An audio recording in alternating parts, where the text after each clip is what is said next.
One month after my daughter Jasmine's wedding, the photographer called me at 2 in the morning and his voice was shaking so hard I could barely understand him. "Silas, you need to come to the studio right now. Do not tell Jasmine, do not tell your son-in-law, just get here." I asked him if someone was hurt, but he just said something worse had happened, something that was going to destroy my entire life if I did not see it with my own eyes. I hung up the phone and stared at the ceiling of my empty bedroom, listening to the silence of the large house I had built with my own hands 30 years ago. I did not know it then, but that phone call was the sound of my world fracturing. Before I continue this story, please let me know which city you are tuning in from in the comments below. Hit like and subscribe if you have ever had to fight a war to protect your family from a snake in the grass. My name is Silas Thorne, and I am 72 years old. For 40 years I worked as an architect in Chicago, designing skyscrapers that scraped the belly of the clouds and restoring historic buildings that the city wanted to demolish. I know how to look at a structure and see the cracks in the foundation that nobody else sees. I know how to spot a load-bearing wall, and I know exactly where to place a charge to bring the whole thing down if it cannot be saved. But apparently, I did not know how to look at my own family. I did not see the cracks in the man my daughter married until it was almost too late. The wedding had cost me $100,000. It was a lavish affair at the Botanical Gardens, a fairy tale that Jasmine had dreamed of since she was a little girl with pigtails running around my drafting table. I paid for every flower, every bottle of champagne, and every plate of filet mignon. I did it gladly because I wanted to see her happy. Connor, her husband, stood at the altar looking like a prince in his bespoke tuxedo. He is a financial advisor, handsome, smooth-talking, and charming in that way that makes old ladies blush and business partners sign checks without reading the fine print. He is white and comes from a family that claims to have money but never seems to pay for dinner. I never cared about his race. I only cared that he treated my daughter with respect. On the wedding day, he shook my hand with a firm grip, looked me in the eye, and thanked me for raising such an incredible woman. He told me he would protect her with his life. I believed him. I was a fool. When Benny called me that night, I was still riding the high of that perfect day. Benny is the son of my old platoon leader from Vietnam. He is a good kid, a talented photographer who sees things others miss. If Benny was calling me at this hour, it was not a social call. I got dressed in the dark, putting on my heavy wool coat against the Chicago chill. I walked past the framed photo on the hallway table. It was a picture of me and Jasmine dancing at the reception. We looked so happy. I did not know that while we were dancing, the knife was already being sharpened. I drove my old Land Rover through the rain-slicked streets of the South Side. The wipers slapped a rhythm against the glass, a metronome counting down the seconds to the end of my piece. My mind raced. Had Connor cheated on her already? Had they found something in his background? I had run a basic background check. Of course, I am not naive, but it had come back clean. Connor seemed to be exactly who he said he was, a successful man with a bright future. The rain hammered on the roof of the car as I pulled up to Benny's studio in a converted warehouse district. The lights were on inside, blazing through the industrial windows. Benny met me at the door. He looked pale, his dreadlocks pulled back in a messy tie, and his eyes were wide with a mixture of fear and adrenaline. He did not offer me coffee. He did not ask how I was. He simply locked the door behind me and led me to his main workstation. The room smelled of chemical developer and stale pizza. 3 large monitors were glowing on his desk. "Sit down, Mr. Thorne," Benny said, pointing to the leather chair. I sat. My heart was hammering against my ribs, but I kept my face impassive. I have sat across from city council members who wanted to destroy my projects, and I never blinked. I was not going to blink now. Benny clicked his mouse. The center screen filled with a high-resolution image from the wedding reception. It was a beautiful, candid shot. Connor and Jasmine were sitting at the head table. The lighting was soft and romantic. Jasmine was laughing, her head thrown back in pure joy. Connor had his left arm wrapped around her shoulders, pulling her close. He was kissing her temple, his eyes closed in apparent devotion. It was the kind of picture that makes you believe in true love. "I do not understand, Benny," I said, my voice low. "This is a beautiful picture. Why did you drag me out of bed for this?" Benny did not speak. He just zoomed in. He moved the crop tool to the right side of the frame behind the happy couple. Behind them was a large floor-to-ceiling window that looked out over the garden. It was night, so the glass acted like a black mirror reflecting the scene inside the ballroom. Benny focused on the reflection of Connor's right hand. The hand that was not holding my daughter. The hand that was hidden under the tablecloth on his lap. In the reflection clearer than day, Connor was holding his smartphone. The screen was lit up. Because of the high-resolution camera Benny used, and the angle of the reflection, the text on the screen was legible. It was backward in the reflection, but Benny flipped the image digitally so I could read it. I leaned forward, squinting at the screen, my breath caught in my throat. It was a text message Connor was sending at the exact moment he was kissing my daughter's head. The recipient was saved in his phone as the shark. The message read, "Fish has bitten the hook. The old man will sign the transfer papers within 3 months. Start preparing the paperwork for the nursing home. I want him out of the house by Christmas." I read it once, then I read it again. The words seemed to float in the air, turning into physical blows that struck me in the chest. Fish has bitten the hook. I was the fish. Jasmine was the bait. And Connor was the fisherman holding the rod. I sat back in the chair, feeling the blood drain from my face. I felt cold, freezing cold, deep in my marrow. The nursing home. He was planning to put me in a home. Me. Silas Thorne. A man who still ran 5 miles a week and consulted on multi-million-dollar projects. He wanted me out of my house, the house I designed, the house where my wife Bernice and I had raised Jasmine, the house that held every memory of my life. Benny watched me, his hands hovering over the keyboard. "I am sorry, Mr. Thorne," he whispered. "I was editing the batch tonight and I saw the glare on the phone. I zoomed in just to see if I could remove the distraction, and then I read it. I did not know what to do. Should we call the police? Should we call Jasmine?" I raised my hand, stopping him. The room was silent except for the hum of the computer fans. I looked at the face of my son-in-law on the screen. That handsome patrician face, the face of a sociopath. He was not just after my money, he was planning to erase me. He was planning to take my legacy, my home, and my dignity and lock me away in some facility while he spent my fortune. And the worst part was that he was using my daughter's love as the weapon to do it. "If I tell Jasmine now," I said, my voice sounding like grinding gravel, "she will not believe it. She is in love, Benny. She will think it is a misunderstanding or a joke. Or worse, he will spin it. He will say he was talking about a client. He will say I am a paranoid old man spying on him. He will turn her against me." I stood up and walked to the window, looking out at the rain. The anger was there, boiling hot and dangerous, but I pushed it down. I pushed it into that cold, hard place where I kept my resolve. I had survived poverty, I had survived the death of my wife, and I had survived a business world that wanted to see a black man fail. I would survive Connor, but I would not just survive. I would teach him a lesson. "Do not delete that photo," I said, turning back to Benny. "Save it. Make 3 copies. Put one on a separate drive and give it to me. Put one in your cloud storage with a password only you know. And print one out large." Benny nodded rapidly. "What are you going to do, Mr. Thorne?" I looked at the screen one last time at the text message that called me an old man. I buttoned my coat. "I am going to go home, Benny. I am going to make coffee. And when Connor comes over for Sunday dinner tomorrow, I am going to hug him. I am going to shake his hand. And I am going to be exactly the frail, confused old man he thinks I am." "You are not going to tell him?" Benny asked. "No," I said, walking to the door. "If you see a snake in the grass, you do not yell at it. You wait until it slithers onto the rock, and then you cut off its head." I drove home in the rain, but the drive felt different. The fear was gone. In its place was a plan. Connor wanted a senile old man who would sign over his life. Fine. I would give him the best performance of my life. I would let him think he was winning. I would let him get close.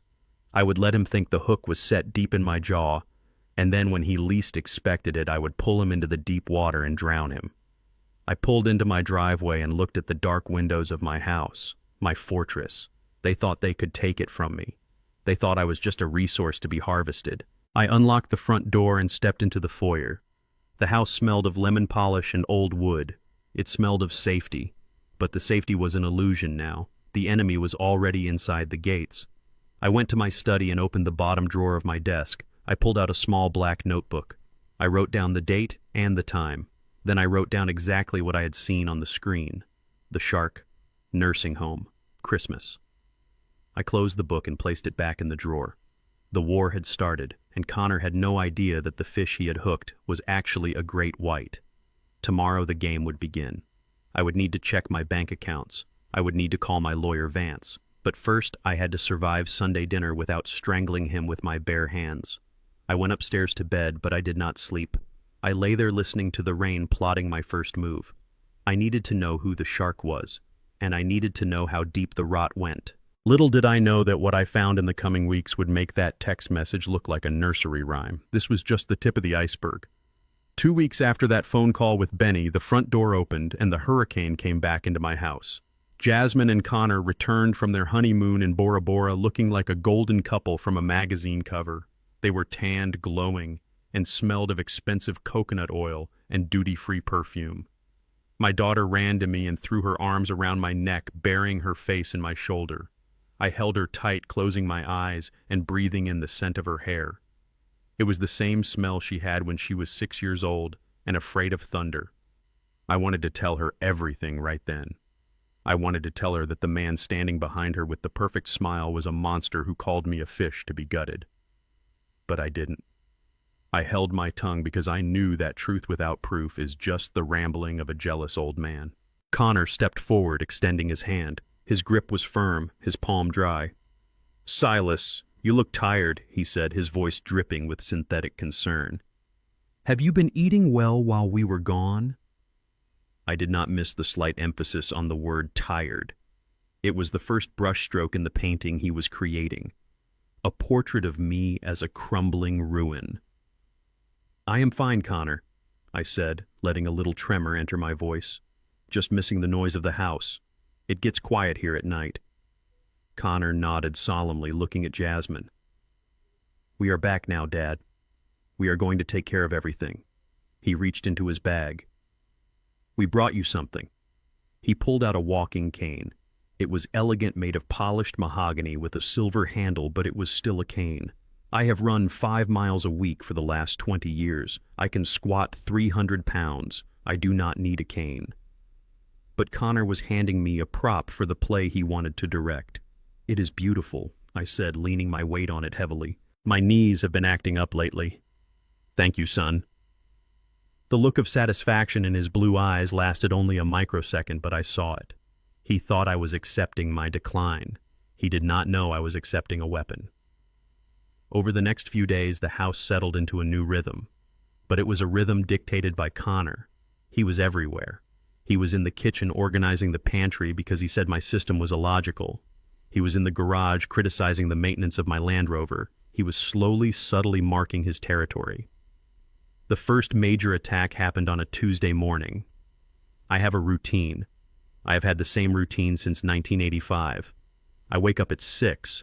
I drink my coffee and I put my car keys in the ceramic bowl on the hallway table. It is muscle memory. It is a fundamental law of physics in my universe. The keys go in the bowl. I place them there as I always do. The distinct clatter of metal on ceramic rang out. I went into the kitchen to rinse my mug. When I came back 3 minutes later to head to the library, the bowl was empty. I blinked. I patted my pockets. I looked on the floor. Nothing. A cold knot formed in my stomach, not because I was confused, but because I knew exactly what was happening. I had read about this. Gaslighting, making a person question their own reality. I decided to play my part. I started opening drawers. I checked my coat pockets. I started muttering to myself, letting my voice rise in panic. Where are they? I just had them. Connor walked down the stairs, buttoning his cuffs. He looked fresh, sharp, and predatory. "What is wrong, Silas? You seem agitated." "My keys," I said, looking at him with wide, fearful eyes. "I put them in the bowl." "I swear I put them in the bowl, Connor. Now they are gone." He smiled a patient, condescending smile. "Are you sure, Silas? Maybe you left them in the kitchen, or the bathroom. We forget things when we get stressed." "I did not put them in the bathroom," I insisted, making my hands shake. "I am not crazy. Let me help you look," he said, stepping down the final stair like a savior descending from the clouds. We searched for 10 minutes. I watched him pretend to look under the sofa cushions. I watched him check the coat rack. Finally, he walked into the kitchen. A moment later, he called out, "Silas, come here." I walked into the kitchen. Connor was standing by the refrigerator. He had the door open. There, sitting on the middle shelf next to a carton of milk, were my car keys. The metal was cold, frosted with condensation. "I did not put them there," I whispered. My voice sounded small even to my own ears. "Why would I put my keys in the fridge?" Connor put a hand on my shoulder. His touch was heavy. I do not know, Silas. But there they are. Maybe you came in to get milk and got confused. It happens. My grandmother started doing things like this right before we had to make arrangements. He let the sentence hang in the air. The implication was clear. This was the beginning of the end. Jasmine walked in at that moment. She saw the keys in the fridge. She saw me trembling. She saw her husband looking at me with deep pity. "Daddy," she said, her voice breaking, "did you put the keys in the fridge?" I looked at my daughter. I saw the fear in her eyes, the fear that her strong father was fading away. It broke my heart to see her scared, but I had to let her feel it. If she did not believe I was weak, she would never believe Connor was manipulating me. She had to see the play to understand the villain. I do not remember. I stammered, looking at my hands. I thought I put them in the bowl. I must have. I don't know what is happening to me. Connor hugged Jasmine, pulling her into his chest. He looked at me over her shoulder. His face was a mask of sympathy, but his eyes were dead cold. "Don't worry, Jasmine. I will keep an eye on him. We just need to make sure he is safe." Safe. That was his favorite word. That evening after dinner, Connor made his next move. We were sitting in the living room. Jasmine was reading, but casting worried glances at me every few minutes. I was staring at the fireplace, pretending to be lost in thought. Connor cleared his throat. "You know, Silas, I have been looking at your investment portfolio, the statements you left on your desk. I had left them there on purpose. They were older statements from a secondary account, not my main assets, but still substantial enough to whet a shark's appetite. I am not sure you should be managing all that complexity anymore," he said, swirling his brandy. "Especially after what happened with the keys today. One wrong click and you could lose a lot of money. Market volatility is high right now. As a financial advisor, I could take that burden off your shoulders. I can consolidate everything under my firm's management. It would be safer." I looked at him. He wanted the keys to the kingdom. "You are right, Connor," I said softly. "I get confused by the numbers lately. They dance on the page." "I will have the paperwork drawn up," he said quickly. Too quickly. "We can sign it later this week." Then he stood up and walked to the center of the room, looking around at the walls. "And this house. It is too big for you, Silas. Too many stairs. Too many shadows. And frankly, it is outdated. It is a hazard's trap." He turned to Jasmine. "Babe, I was thinking. Since we are living here now to take care of Dad, maybe we should make some changes. Modernize it. Open concept. Knock down these walls between the dining room and the study. Create a space where we can keep an eye on him better." My blood turned to ice. The study was my sanctuary. It was where I kept Bernice's ashes. It was where I designed my best buildings. The walls he wanted to knock down were load-bearing walls I had placed there with my own hands. He did not just want to renovate. He wanted to erase. He wanted to gut the house of its history and turn it into a sterile glass box that he could sell for a premium. Jasmine hesitated. "But that is Mom's favorite room, Connor. Dad loves that study." Connor sighed, the sound of a patient parent dealing with a difficult child. "I know, babe, but we have to prioritize safety over sentimentality now. Did you see him today? He put his keys in the fridge. Next time he might leave the gas on. We need open lines of sight. We need to control the environment. For his own good. For his own good." The phrase echoed in my head. I gripped the handle of the cane he had given me. I gripped it so hard my knuckles turned white. I wanted to stand up and tell him that I knew more about structural integrity than he would ever know. I wanted to tell him that if he touched one brick of my house, I would break his hands. But I forced myself to relax. I forced my shoulders to slump. I looked at Jasmine, who was waiting for my reaction. She wanted me to fight. I could see it.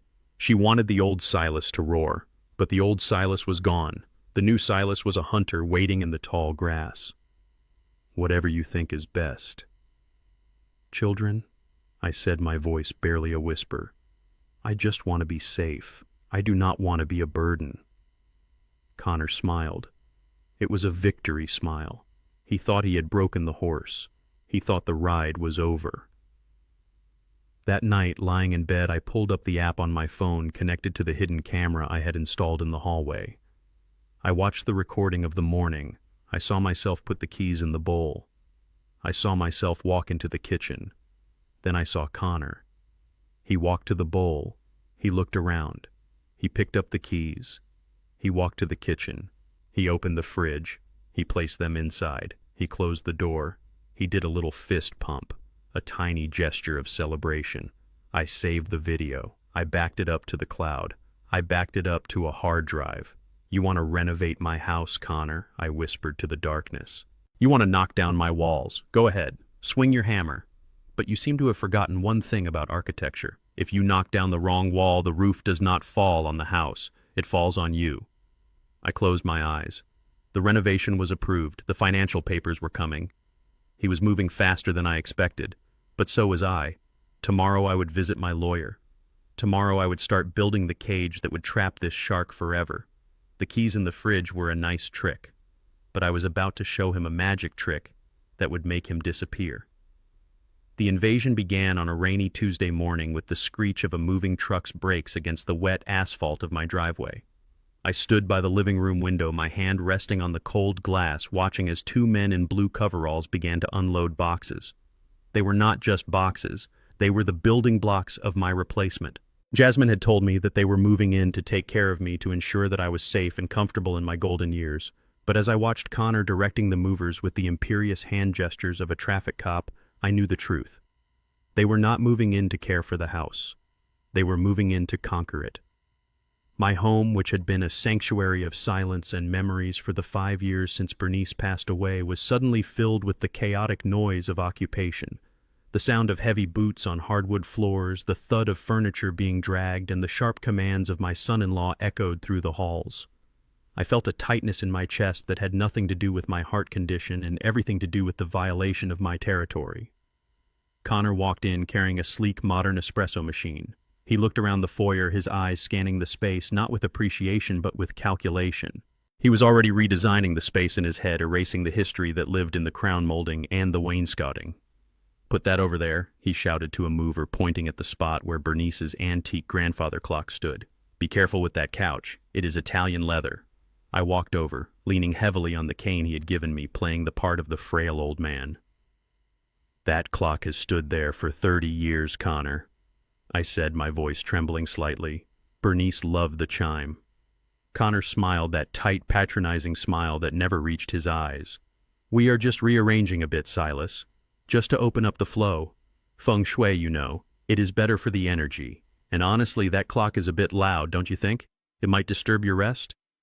He did not wait for an answer. He waved the movers forward. I watched as they shifted the clock, the heavy pendulum clanging in protest against the glass. I wanted to shout. I wanted to tell him that the clock was the heartbeat of this house, but I swallowed my rage. I let it burn in my stomach, fueling the fire that would eventually consume him. The real blow came 2 days later. I had gone out for a walk, a slow shuffle around the block to maintain my cover while actually meeting with a private investigator in a parked car 2 streets over. When I returned, the house was ominously quiet. Jasmine was at work. Connor's car was in the driveway. I walked toward my study. That room was sacred.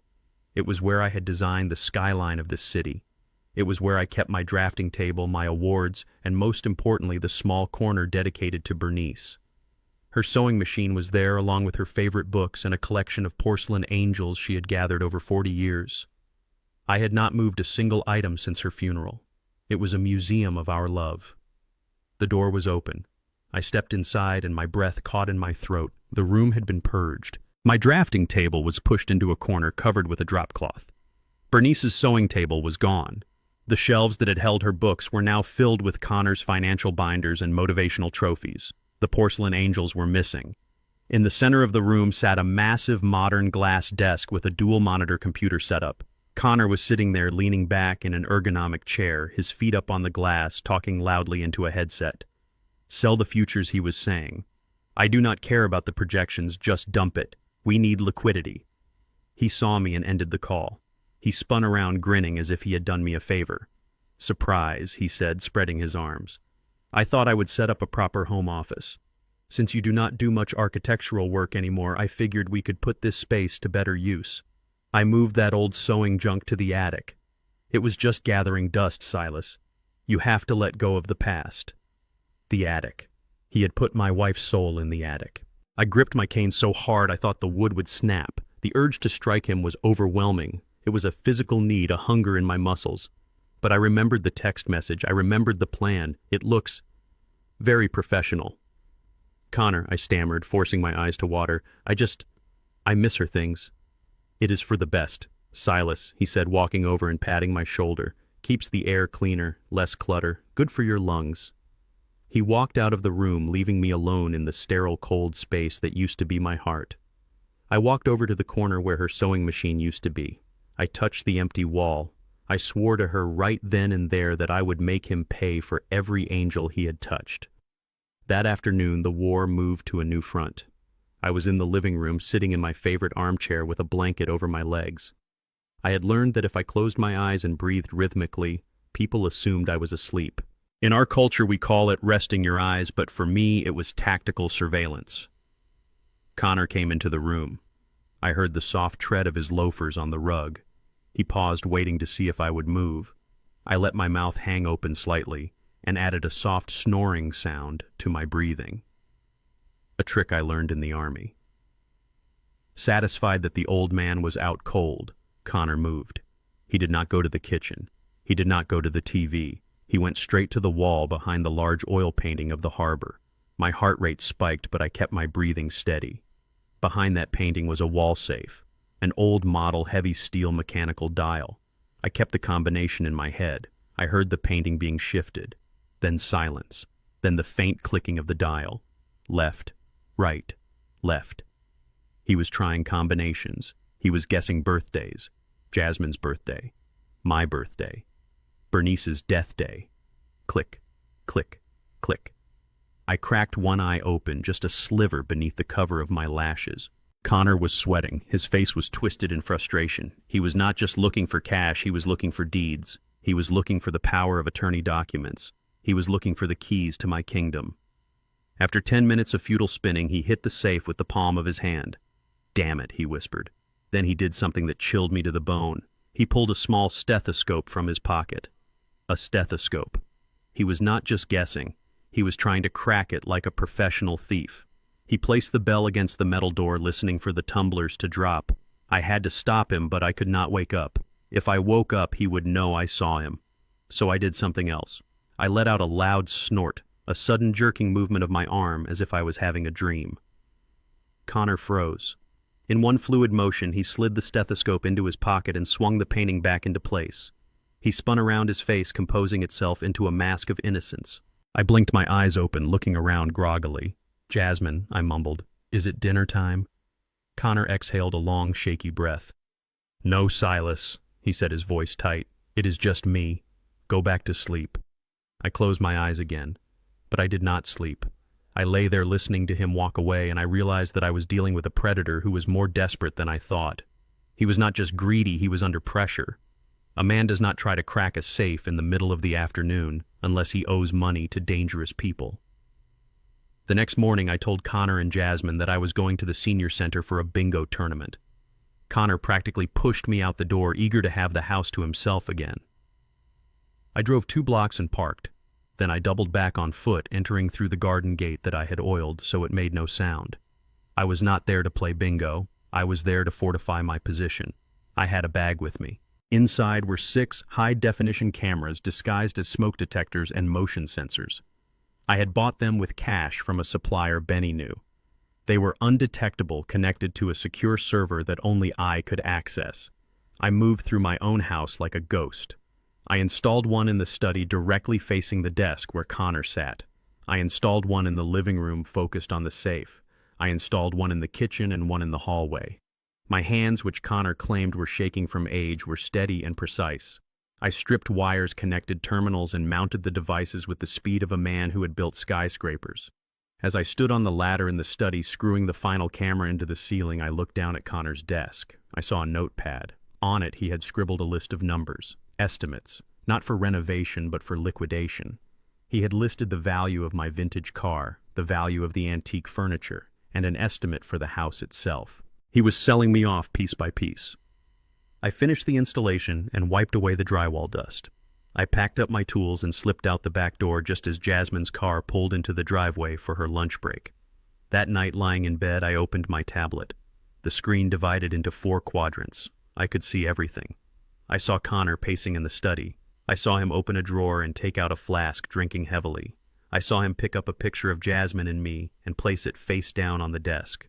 I watched him, and for the first time in weeks I smiled. He thought he had invaded my territory. He thought he had taken my command center, but he had only walked into a panopticon. Every move he made, every number he dialed, every document he stole would now be recorded. He was living in a glass house, and he was the only one who didn't know that the walls were watching. I saw him pick up his phone. I adjusted the volume on my tablet. The microphone in the smoke detector was sensitive enough to pick up a whisper. "Yeah, I am working on it," he said into the phone. "The old man is clueless. I will have the combination soon. Just give me another week. Yeah, I know what happens if I do not pay." "I know." I closed the tablet. So that was it. Debt. He was drowning in debt, and I was his life raft. I looked at the ceiling where the real smoke detector blinked its red light. I whispered to the empty room. "You can try to crack the safe, Connor, but you are going to find that the only thing locked inside is your own destruction." I pulled the blanket up to my chin. The invasion was over. The occupation had begun, but the resistance was just getting started. And unlike him, I had the advantage of patience. I would let him dig his hole a little deeper. I would let him think he was the king of the castle until the moment I pulled the lever and dropped him into the dungeon. The Sunday roast tasted like ash in my mouth, not because Jasmine had overcooked it, but because I could taste the betrayal hanging in the air like cigar smoke. We were sitting at the mahogany dining table, the one I had carved by hand for our 10th wedding anniversary. Connor sat at the head of the table, a spot that had been mine for 40 years. He cut his meat with precise surgical movements, his knife scraping against the china with a sound that grated on my nerves. I watched him wipe the corner of his mouth with a linen napkin, and I knew the pitch was coming. I had seen him rehearsing it in the mirror earlier that day, thanks to the camera I had installed in the guest bathroom. Silas Connor began, his voice smooth and coated in that fake concern that made my skin crawl. "Jasmine and I have been talking. We are worried about you. This house is a masterpiece, we all know that, but it is becoming a prison for a man of your age. The stairs, the maintenance, the heating bills. It is too much burden for one person, especially someone whose memory is starting to slip." I saw Jasmine look down at her plate. She was not eating. Her hands were in her lap, twisting her napkin. She knew what was coming, and she felt guilty about it, but she had been coached. Connor had been working on her for weeks, whispering poison in her ear at night, telling her that I was a danger to myself, that the house was a death trap waiting to spring. I put my fork down, letting my hand tremble just enough to rattle the silverware against the plate. "What are you saying, Connor?" I asked, keeping my voice weak and confused. "I am saying that we found a solution," he said, leaning forward, his eyes gleaming with the reflection of the chandelier. The oblivious greed in his eyes was almost impressive. "There is a new development downtown, the Azure Towers. Luxury condos designed specifically for seniors, single level, heated floors, on-call medical staff. And the best part is that the market is hot right now. If we sell this place, we can get you a penthouse there and still have plenty left over for your care." He did not say for your care. He meant for my debts. I knew exactly how much he owed to the loan sharks. I knew because I had hacked his email 3 days ago. He needed $1 million by the end of the year, or his legs were going to be broken. My house was his winning lottery ticket. I looked at Jasmine. "Honey, do you think I should leave our home?"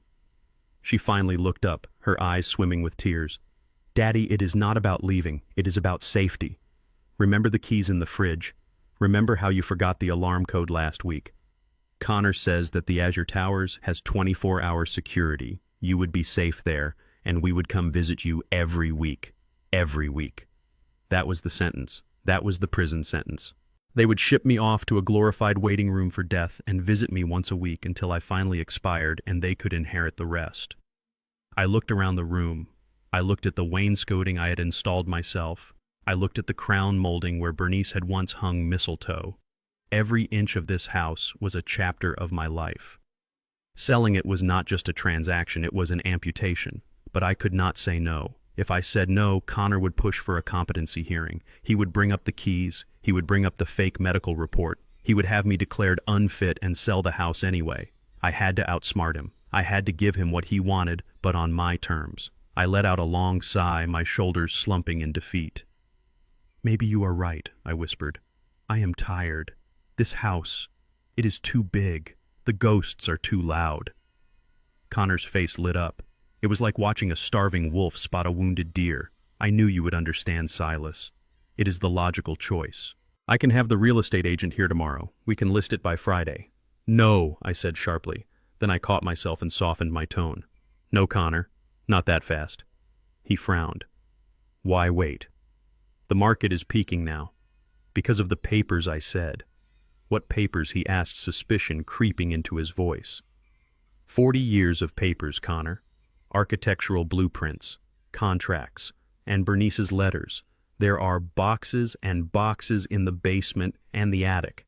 I cannot just throw them away. I need to sort them. I need to say goodbye to my life properly. How long do you need? He asked, tapping his fingers on the table. 3 months, I said. 3 months. That is too long, Silas. We could miss the market window. I looked him dead in the eye, channeling a flicker of the man I used to be. It is my house, Connor, and if you want me to sign that deed, I need 3 months to clear out my memories, unless you want to drag me out screaming in front of the neighbors. Connor looked at Jasmine. She nodded. Give him the time, Connor. It is only fair. 3 months is not that long. He clenched his jaw. I could see him calculating the interest on his debts. 3 months would be tight. The sharks would be circling. But he had no choice. If he pushed too hard, Jasmine might crack. Fine, he said, forcing a smile that looked more like a grimace. 3 months, but not a day more, Silas. We list the house on the 1st of December. I nodded. Thank you, son. I went to bed early that night, but I did not sleep. I waited until the house was silent. I waited until I heard the rhythmic breathing of my enemies down the hall. Then I slipped out of bed, dressed in black, and climbed out the window of my study, just like I used to do when I was a teenager sneaking out to see Bernice. I did not take my car. Connor tracked the mileage. I walked 3 blocks to the all-night diner on 47th Street. Sitting in the back booth nursing a black coffee was Vance.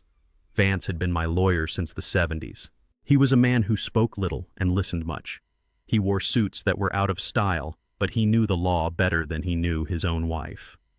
You look like hell, Silas, he said as I slid into the booth opposite him. I feel like hell, Vance. I am living with a viper. Did you bring the documents, he asked. I pulled a thick envelope from inside my jacket. It contained the deed to the house, the titles to my investments, and the access codes to my offshore accounts. Do it, I said. Vance opened the envelope and scanned the papers. An irrevocable blind trust, he muttered. You know what this means, Silas. Once you sign this, you lose control. The assets belong to the trust. You cannot sell them. You cannot borrow against them. And most importantly, no one can touch them, not even you. That is the point, I said, sipping the bitter coffee. Connor is going to try to sell the house in 3 months. I want him to go through the whole process. I want him to hire the agent. I want him to stage the furniture. I want him to accept an offer. And on the day of the closing, I want the title company to tell him that the house does not belong to Silas Thorne anymore. Vance chuckled, a dry, rasping sound. That is cold, Silas. That is incredibly cold. The boy will be on the hook for the realtor fees, the staging costs. And he will have promised the money to people who break legs for a living, I added. Vance pulled a pen from his pocket. It was a gold fountain pen I had given him 20 years ago. Who is the trustee, he asked. You are, I said. And the beneficiary is the Bernice Thorne Foundation for Young Architects. Jasmine gets a stipend only if she divorces him. If she stays with him, she gets nothing. Vance nodded. Tough love. It is the only kind that works on a poisoning, I said. I signed the papers. The ink flowed dark and permanent onto the page. With every signature, I felt a weight lifting off my chest. I was effectively making myself a pauper on paper. I was giving away my kingdom to save it. When we finished, Vance put the documents in his briefcase. You know he is going to be furious, he said.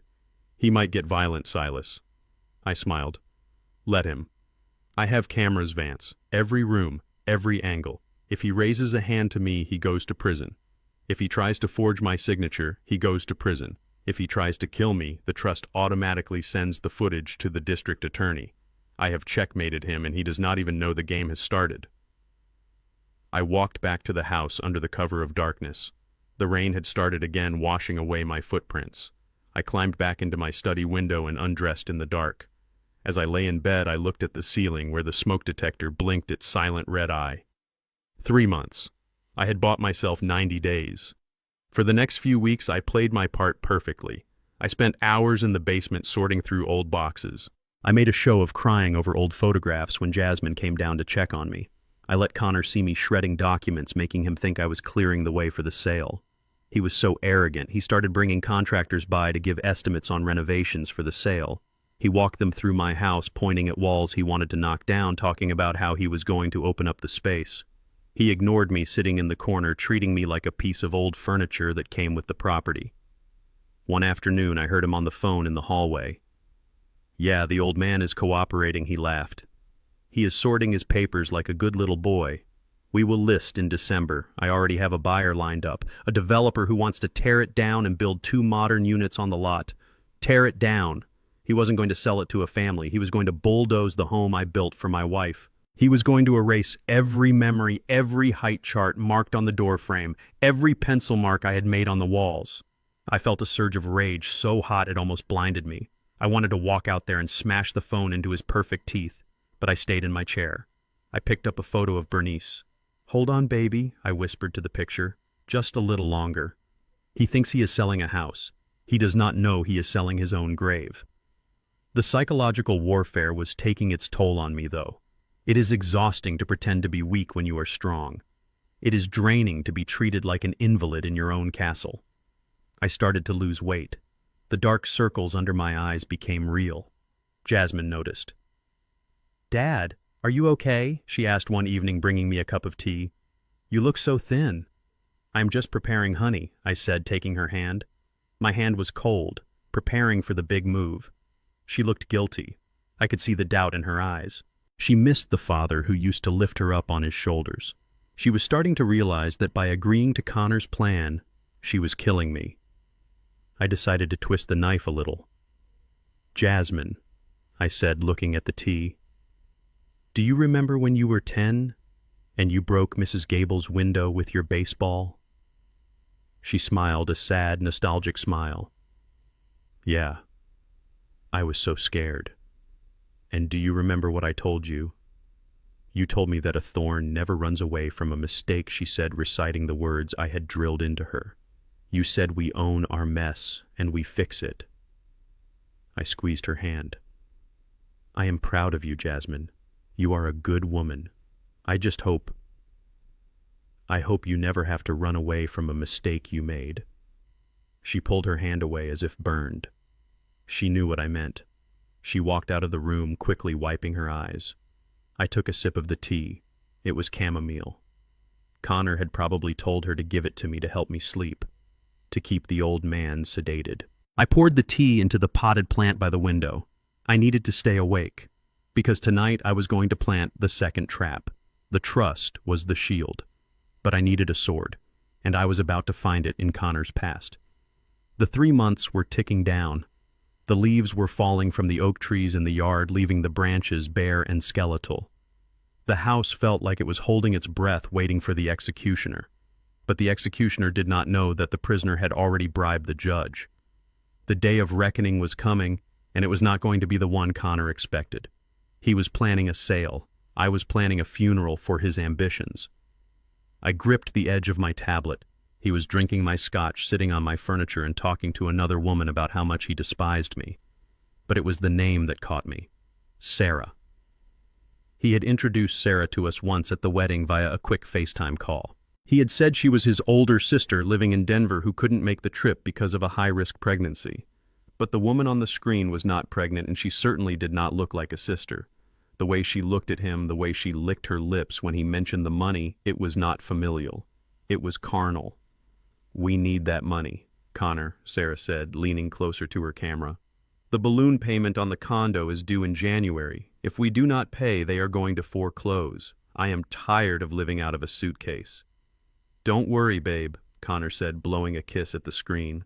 "Once I sell this place, we are gone. I will leave Jasmine a note and we will be on a plane to Rio before she even realizes the accounts are empty. Just be patient. I love you. I love you too." The call ended. Connor sat there for a moment, smiling at his reflection in the dark screen of his phone. Then he got up and poured himself another drink. I sat in my room, frozen. Rio. He was not just planning to steal my money. He was planning to abandon my daughter. He was going to use her, destroy her credit, break her heart, and then vanish into the wind with this Sarah woman. The rage I felt was so intense I thought I might have a stroke for real. I wanted to go downstairs and beat him until he could not stand. I wanted to drag him out of my house by his hair, but I forced myself to breathe. In, out, in, out. A tantrum would solve nothing. Violence would only put me in jail and leave Jasmine vulnerable. I needed ammunition. I needed to know exactly who Sarah was. 2 days later, I met with the private investigator. I had hired a man named Miller, who used to be a detective in the fraud division. We met in the back of a library of all places, surrounded by the smell of old paper and silence. Miller slid a manila envelope across the table. He looked tired. "You were right to be suspicious," Mr. Thorne Miller said, keeping his voice low. "Connor is not who he says he is. In fact, Connor is not even his real name. He was born Conrad Hilt. And Sarah, she is not his sister." I opened the folder. There was a copy of a marriage certificate from Nevada dated 5 years ago. Conrad Hilt and Sarah Miller. There were no divorce papers. "She is his wife," Miller said. "They have been running this scam for years. He marries a woman with assets, drains her accounts, and then disappears. Sarah is his accomplice. She plays the sister, the cousin, or sometimes just the distant relative to help coordinate the exit. They are legally married, Silas, which means his marriage to your daughter is void. It is bigamy. It is a felony." I stared at the document. Bigamy. The word felt heavy and archaic, but the reality was sharp as a knife. My daughter was not married. She was a victim of a long con. Every vow he had made to her was a lie. Every moment of intimacy was a crime. "We have enough to arrest him right now," Miller said, tapping the table. "I can call a friend in the district attorney's office. We can have him in cuffs by dinner time." I looked at the photo of Connor and Sarah clinking champagne glasses on a boat somewhere. I thought about Jasmine. I thought about how much she loved him. If I arrested him now for bigamy, he would go to prison for a few years, maybe less, with a good lawyer. He would claim it was a mistake, a clerical error. He would spin a story. And Jasmine, she would be heartbroken, but she might still pity him. She might still wonder. "No," I said, closing the folder. "Not yet." Miller looked surprised. "Silas, he is committing a crime in your house. He is committing a crime against my heart," I said. "But if we stop him now, he gets off light. He loses the game, but he keeps his skin. I do not want him to just lose. I want him destroyed. I want him to commit the big sin. I want him to commit fraud so massive that he never sees the light of day again." "You are playing a dangerous game," Miller warned. "If he figures out, he thinks I am a senile old man who loses his keys," I said, standing up. "He thinks he is the predator. Let him think that. Let him feel safe. Let him reach for the prize. And when he grabs it, I want it to be an anchor that drags him to the bottom of the ocean." I took the file and hid it inside my jacket. I walked out of the library and into the cold autumn wind. The walk home felt longer than usual. I was carrying a secret that could shatter my daughter's world, but I had to hold it. I had to let the poison fester so I could cut it out completely. That evening I sat at the dinner table watching Connor eat. He was telling a story about a difficult client at work, making himself sound like a financial genius. Jasmine was listening intently, her eyes shining with pride. "How is your sister doing, Connor?" I asked, suddenly interrupting him. Connor froze for a fraction of a second. His fork hovered halfway to his mouth. Then the mask slid back into place. "She is good, Silas, thanks for asking. Still on bed rest. It is tough, but she is a fighter." I nodded slowly, chewing my food. "Is she? That is good. Family is important, Connor. You should invite her to stay with us after the baby comes. There is plenty of room." Connor laughed, a nervous sound. "Oh, I do not think she could travel. But maybe. We will see." I looked at Jasmine. "Your husband is a good man, Jasmine, taking care of his family, taking care of me. You are a lucky woman." I saw Connor relax. He preened under the compliment. He thought he had fooled me again. He had no idea that I was looking at a dead man walking. I finished my meal and excused myself, saying I needed to rest. As I walked up the stairs, I felt the weight of the cane in my hand. It was not just a support anymore. It was a scepter of judgment. Connor was not just a bad husband. He was a criminal, a bigamist, a con artist. And he was in my house sleeping in my daughter's bed. The urge to vomit was strong, but I swallowed it down. I would keep the secret. I would let him think he was winning. I would let him try to sell my house. I would let him try to steal my fortune. Because when the trap finally snapped shut, I wanted there to be no escape. I wanted the evidence to be so overwhelming that even God himself could not defend him. I went into my room and locked the door. I took out the marriage certificate and hid it inside the lining of my old army jacket hanging in the closet. "Sleep well, Connor," I whispered to the empty room. "Dream of Rio. Dream of the money. Because when you wake up, you are going to find yourself in a nightmare that you cannot talk your way out of." The mysterious woman was not a mystery anymore. She was the key. And now that I had the key, I just needed to wait for the right moment to lock the door. The 3 months were ticking away, and with every passing day, Connor was digging his grave a little deeper. I just hoped I could protect Jasmine from the dirt when it finally started to fall. The morning sun hit the kitchen counter, illuminating the 7-day plastic pill organizer that kept my blood pressure in check. For 5 years, that little blue box had been my lifeline. Every Sunday night, I filled it with the precision of an architect laying a foundation. But on this particular Tuesday morning, the box was no longer a lifeline. It was a loaded gun. I sat in my study watching the live feed from the kitchen camera on my tablet. My hands were shaking not from age or infirmity, but from a rage so cold it burned. I watched Connor standing at the counter. He looked over his shoulder, checking the hallway to ensure Jasmine was in the shower. Satisfied that he was alone, he opened the Wednesday compartment of my pillbox. With a pair of tweezers, he extracted the 2 small white tablets that kept my heart from exploding. He dropped them into the garbage disposal and flipped the switch. The grinding sound was brief and brutal. Then he reached into his pocket and pulled out a small tin. He placed 2 identical white pills into the compartment. They looked exactly like my medication. To the naked eye, they were perfect replicas. But I knew what they were. I had seen the receipt in his jacket pocket when I checked the coat closet earlier. They were placebo pills made of compressed sugar. He was not just stealing my money anymore. He was trying to kill me. Or worse, he was trying to induce a medical crisis that would leave me alive but incapacitated. If my blood pressure spiked, I could have a minor stroke. I could get dizzy. I could fall. And if I fell, he would be there to catch me, not to save me, but to bind me. I watched him close the box and walk away whistling a cheerful tune. He poured himself a cup of coffee, the picture of a loving son-in-law. I put down the tablet. I sat there for a long time staring at the wall. This was the line. He had crossed the line from con artist to predator. He was willing to risk my life to expedite the sale of the house. He wanted me out of the way before the 3 months were up. He wanted a medical emergency to force Jasmine's hand. If I walked into the kitchen and confronted him now, he would deny it. He would say I was confused. He would say I mixed up the pills myself. He would gaslight me until I doubted my own sanity. No, I needed to beat him at his own game. He wanted a show. I would give him a performance worthy of an Oscar. I stood up and walked to the mirror. I practiced my expression. I let my jaw go slack. I let my eyes lose their focus. I practiced the slump of a man whose body is betraying him. Then I walked into the kitchen. "Good morning, Silas," Connor said, turning around with a bright smile. He handed me a glass of water. "Time for your meds." I took the glass. My hand trembled slightly. "Thank you, Connor," I said. "I do not know what I would do without you." I picked up the pill box. I popped the Wednesday lid. I tipped the sugar pills into my palm. Connor watched me like a hawk. His eyes were fixated on my hand. He needed me to swallow them. He needed the poison to enter the system. I brought my hand to my mouth. I coughed, covering my mouth with my other hand. In that split second of distraction, I palmed the pills and pretended to swallow.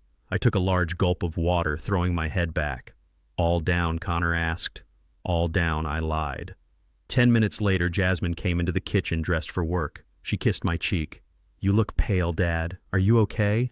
"I am fine, honey," I said, gripping the edge of the table. "Just a little dizzy." Connor looked up from his phone. His eyes lit up. "Dizzy. Maybe you should sit down, Silas. You have been overexerting yourself with those boxes in the basement." I stood up. I took one step and then I unleashed the performance. I let my knees buckle. I grabbed the tablecloth, dragging the fruit bowl down with me. Oranges and apples rolled across the floor. I hit the linoleum with a heavy thud, making sure to protect my hip but making it look uncontrolled. Jasmine screamed. She dropped her bag and rushed to my side. I lay on the floor breathing in shallow gasps. My eyes fluttered. "The room is spinning," I whispered, slurring my words. "Jasmine, where are you?" "I am right here, Dad." Jasmine was crying, stroking my face. "Connor, help him. Call 911. Connor was beside us in an instant. He did not call 911. He checked my pulse. He looked at my eyes. He was acting the part of the hero, but I could feel his excitement. This was it. This was the moment he had engineered. "No ambulance," he said firmly. "It will take too long. I will drive him. My friend Dr. Evans is the chief of internal medicine at St. Jude's. I will call him on the way. He can bypass the waiting room." Dr. Evans. Another name for my list. Another player in the game. They lifted me into the car. Jasmine sat in the back with me, holding my hand, weeping. I hated making her cry. It broke my heart to see her terror, but I had to stay in character. I squeezed her hand weakly. "I love you, princess," I murmured. Connor drove like a maniac, weaving through traffic. He was on his Bluetooth headset, speaking in rapid, hushed tones. "Yeah, Evans, we are coming in." He collapsed. "Looks like a TIA or maybe a severe pressure spike." "Yeah, I have the medical power of attorney paperwork in the glove box just in case. Be ready." He hung up. He looked in the rearview mirror and caught my eye. For a second he dropped the mask. He winked. A tiny, almost imperceptible wink. He thought I was fading out. He thought he was winking at a dying man. We arrived at the hospital. A team was waiting. Not the regular ER staff, but a specific team led by a tall, thin man with gray hair and cold eyes. Dr. Evans. They loaded me onto a gurney. Jasmine tried to follow, but Evans stopped her. "We need to stabilize him, Mrs. Hilt," he said, his voice smooth as oil. "Please wait in the lounge. We will take good care of him." They wheeled me into a private examination room. Evans shooed the nurses away, saying he would handle the initial assessment himself. Connor came in with him, closing the door. I lay on the bed, eyes half closed, watching through my lashes. Evans did not check my blood pressure. He did not check my reflexes. He walked over to Connor and they shook hands. "Nice timing," Evans said. "Is he out?" Connor asked, looking at me. "He is unresponsive," Evans said. "The pressure drop must have knocked him for a loop. Did he take the sugar pills? Watched him swallow them myself." Connor laughed. A cruel, triumphant laugh, good Evans said. "I will draw some blood, but I will swap the labels. The lab report will show his levels are chaotic, erratic, consistent with a man who can no longer manage his own medication." "And the diagnosis?" Connor asked. Evans picked up a chart. He clicked his pen. "Vascular dementia accelerated by hypertension.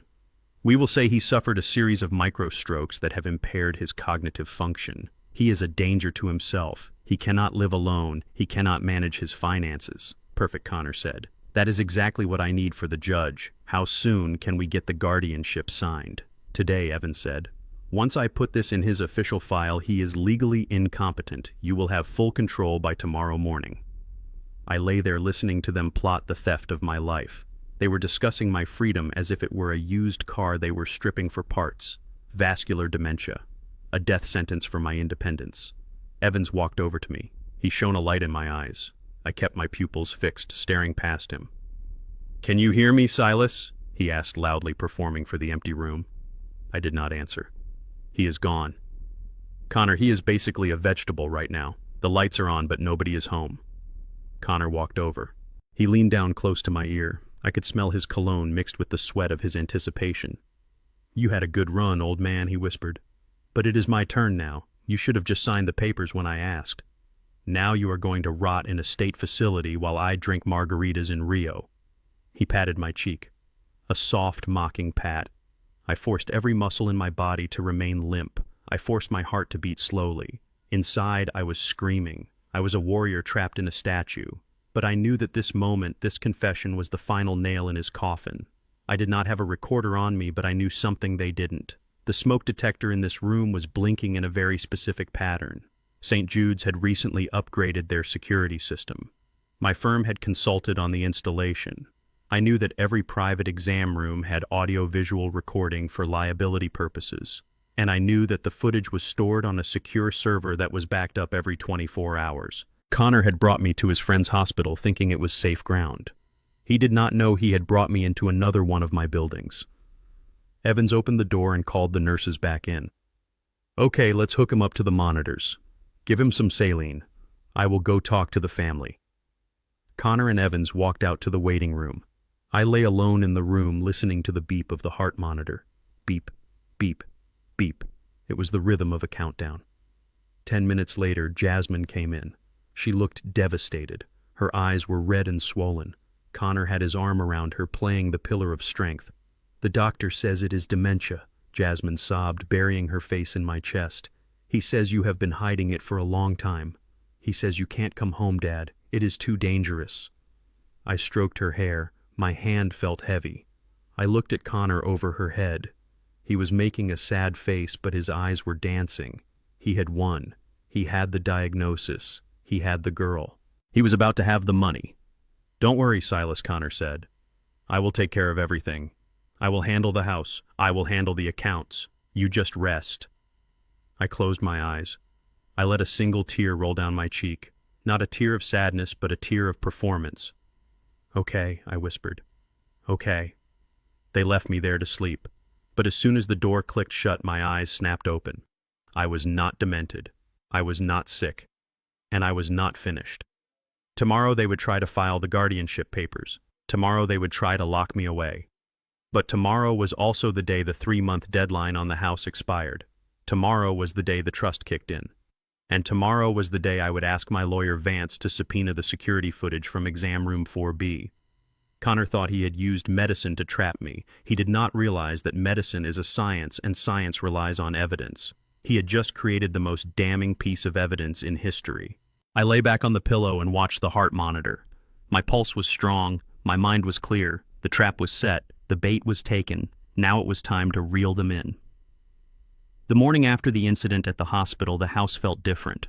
It was no longer a home, it was a courtroom where the verdict had already been decided and the execution was scheduled for breakfast. I sat at the kitchen table staring at a bowl of oatmeal that had gone cold. My hand was resting on the table and I made sure to keep a slight tremor going even when no one was looking directly at me. It was muscle memory now. The mask of the invalid had fused to my skin. Connor came downstairs first. He was wearing his best suit, a navy blue Italian cut that cost more than my first car. He looked like a man who was about to close the deal of a lifetime. He carried a leather portfolio under his arm and the way he placed it on the table was deliberate. It hit the wood with a heavy final thud. Jasmine followed him a moment later. She looked terrible. Her eyes were red and swollen and she had clearly been crying all night. She couldn't even look me in the eye. She busied herself making coffee, her movements jerky and nervous. I wanted to stand up and hug her. I wanted to tell her that her husband was a liar and a thief, but I couldn't. Not yet. I had to play the scene to the end. Connor poured himself a cup of coffee and sat opposite me. He folded his hands on the table. He looked at me with that practiced sympathy that made my blood boil. "Silas, we need to talk about the future," he said softly. I looked up slowly, blinking as if I was trying to process his words through a fog. "The future," I repeated, my voice raspy. "Yes, Dad," Jasmine said, turning from the counter. She walked over and sat next to me, taking my hand. Her hand was cold. "Dad, Dr. Evans was very clear yesterday. The incident with the pills, the fall. It is getting worse." "It was just a dizzy spell," I muttered, pulling my hand away slightly. "I am fine. You are not fine." "Silas," Connor said, his voice hardening just a fraction. "You could have died yesterday. If I hadn't been there, if I hadn't known what to do, you would be in a morgue right now, and next time I might not be there." He opened the leather portfolio. He pulled out a stack of documents. They were thick, printed on heavy bond paper. I could see the legal headers even from a distance. Durable power of attorney. Transfer of executive control. Guardianship. "We cannot risk the company," Connor continued. "You are the majority shareholder, Silas. If the board finds out about your condition, the stock will plummet. We need to get ahead of this. We need to show them that there is a succession plan in place." A steady hand at the wheel. I looked at the papers. This was it. The coup de grace. He wasn't just asking to help. He was asking for total control. He wanted the right to sign checks, the right to sell assets, the right to put me in a home, and the right to pull the plug on my life support. "I cannot sign that," I said, shaking my head. "The company is my life. I built it from nothing." "Dad, please," Jasmine begged. Tears started to stream down her face again. "It is not permanent. It is just temporary. Just until you get better. Connor can handle the stress. He can deal with the lawyers and the accountants. You need to rest. You need to focus on your health. Please, Dad, do it for me. I cannot lose you. I cannot spend every day worrying that you are going to collapse in a meeting." I looked at my daughter. She was being ripped apart. She loved me, and she believed she was saving me. She didn't see the wolf sitting across the table. She only saw her husband, the hero who had rushed me to the hospital. Connor had weaponized her love. He was using her tears to wash away his crimes. I looked at Connor. He was watching me intently. He held a pen in his hand. A Mont Blanc, my Mont Blanc, the one I had left in the study. He was offering it to me. "It is the only logical choice, Silas," he said, "unless you want us to petition the court. If we do that, it becomes public record. Everyone will know you are unfit. It will destroy your legacy. Sign the papers. Let me protect what you built." The threat was clear. Sign or be humiliated. Sign or be dragged through a public competency hearing where his paid-off doctor would testify that I was a vegetable. I let out a long, shuddering sigh. I looked around the kitchen, this room where I had fed Jasmine breakfast before school, this room where Bernice and I had danced to the radio. Now it was the room where I would sign away my freedom, or so they thought. I reached out with a trembling hand and took the pen. I pulled the papers closer. I adjusted my glasses. "Show me where," I said. Connor flipped to the last page. His fingers were quick, eager. "Right here, Silas, and here, and an initial here." I hovered the pen over the signature line. Connor leaned in, his breath hitched. He was so close. He could taste the money. He could see the millions in the bank accounts that these papers would unlock. I looked at the paper. Silas E. Thorne. That was my name. That was the name on the deeds, the name on the bank accounts, the name on the awards. But there was something Connor didn't know. Something nobody knew except me and the head of security at my private bank. Decades ago, when I first started making real money, I worked in neighborhoods where extortion was common. I learned early on that a man with a gun to his head will sign anything. So I created a fail-safe, a protocol. I had registered 2 signatures with the bank and the legal department of my firm. Signature A was my standard signature, Silas E. Thorne, with a flowing loop on the S and a sharp underline. This was the valid signature. Signature B was my duress signature. It looked almost identical. But in the duress signature, I would omit the middle initial E, and I would put a small, almost invisible period after my last name, Silas Thorne. To the naked eye, it looked like a tired man skipping a letter. To a forensic accountant or my bank's fraud algorithm, it was a silent alarm. It meant I am being coerced. This document is void. Freeze everything. I pressed the pen to the paper. I felt the resistance of the nib. "I am doing this for you, Jasmine," I said, my voice breaking. "Only for you." I signed. Silas Thorne. I put the period at the end, a tiny black dot of rebellion. I signed the second page, Silas Thorne. I signed the third, Silas Thorne. With every stroke of the pen, Connor's smile grew wider. He was practically vibrating. He saw the ink. He saw the letters. He didn't see the missing E. He didn't see the period. He was too blinded by his own greed to notice the details. And the devil, as they say, is always in the details.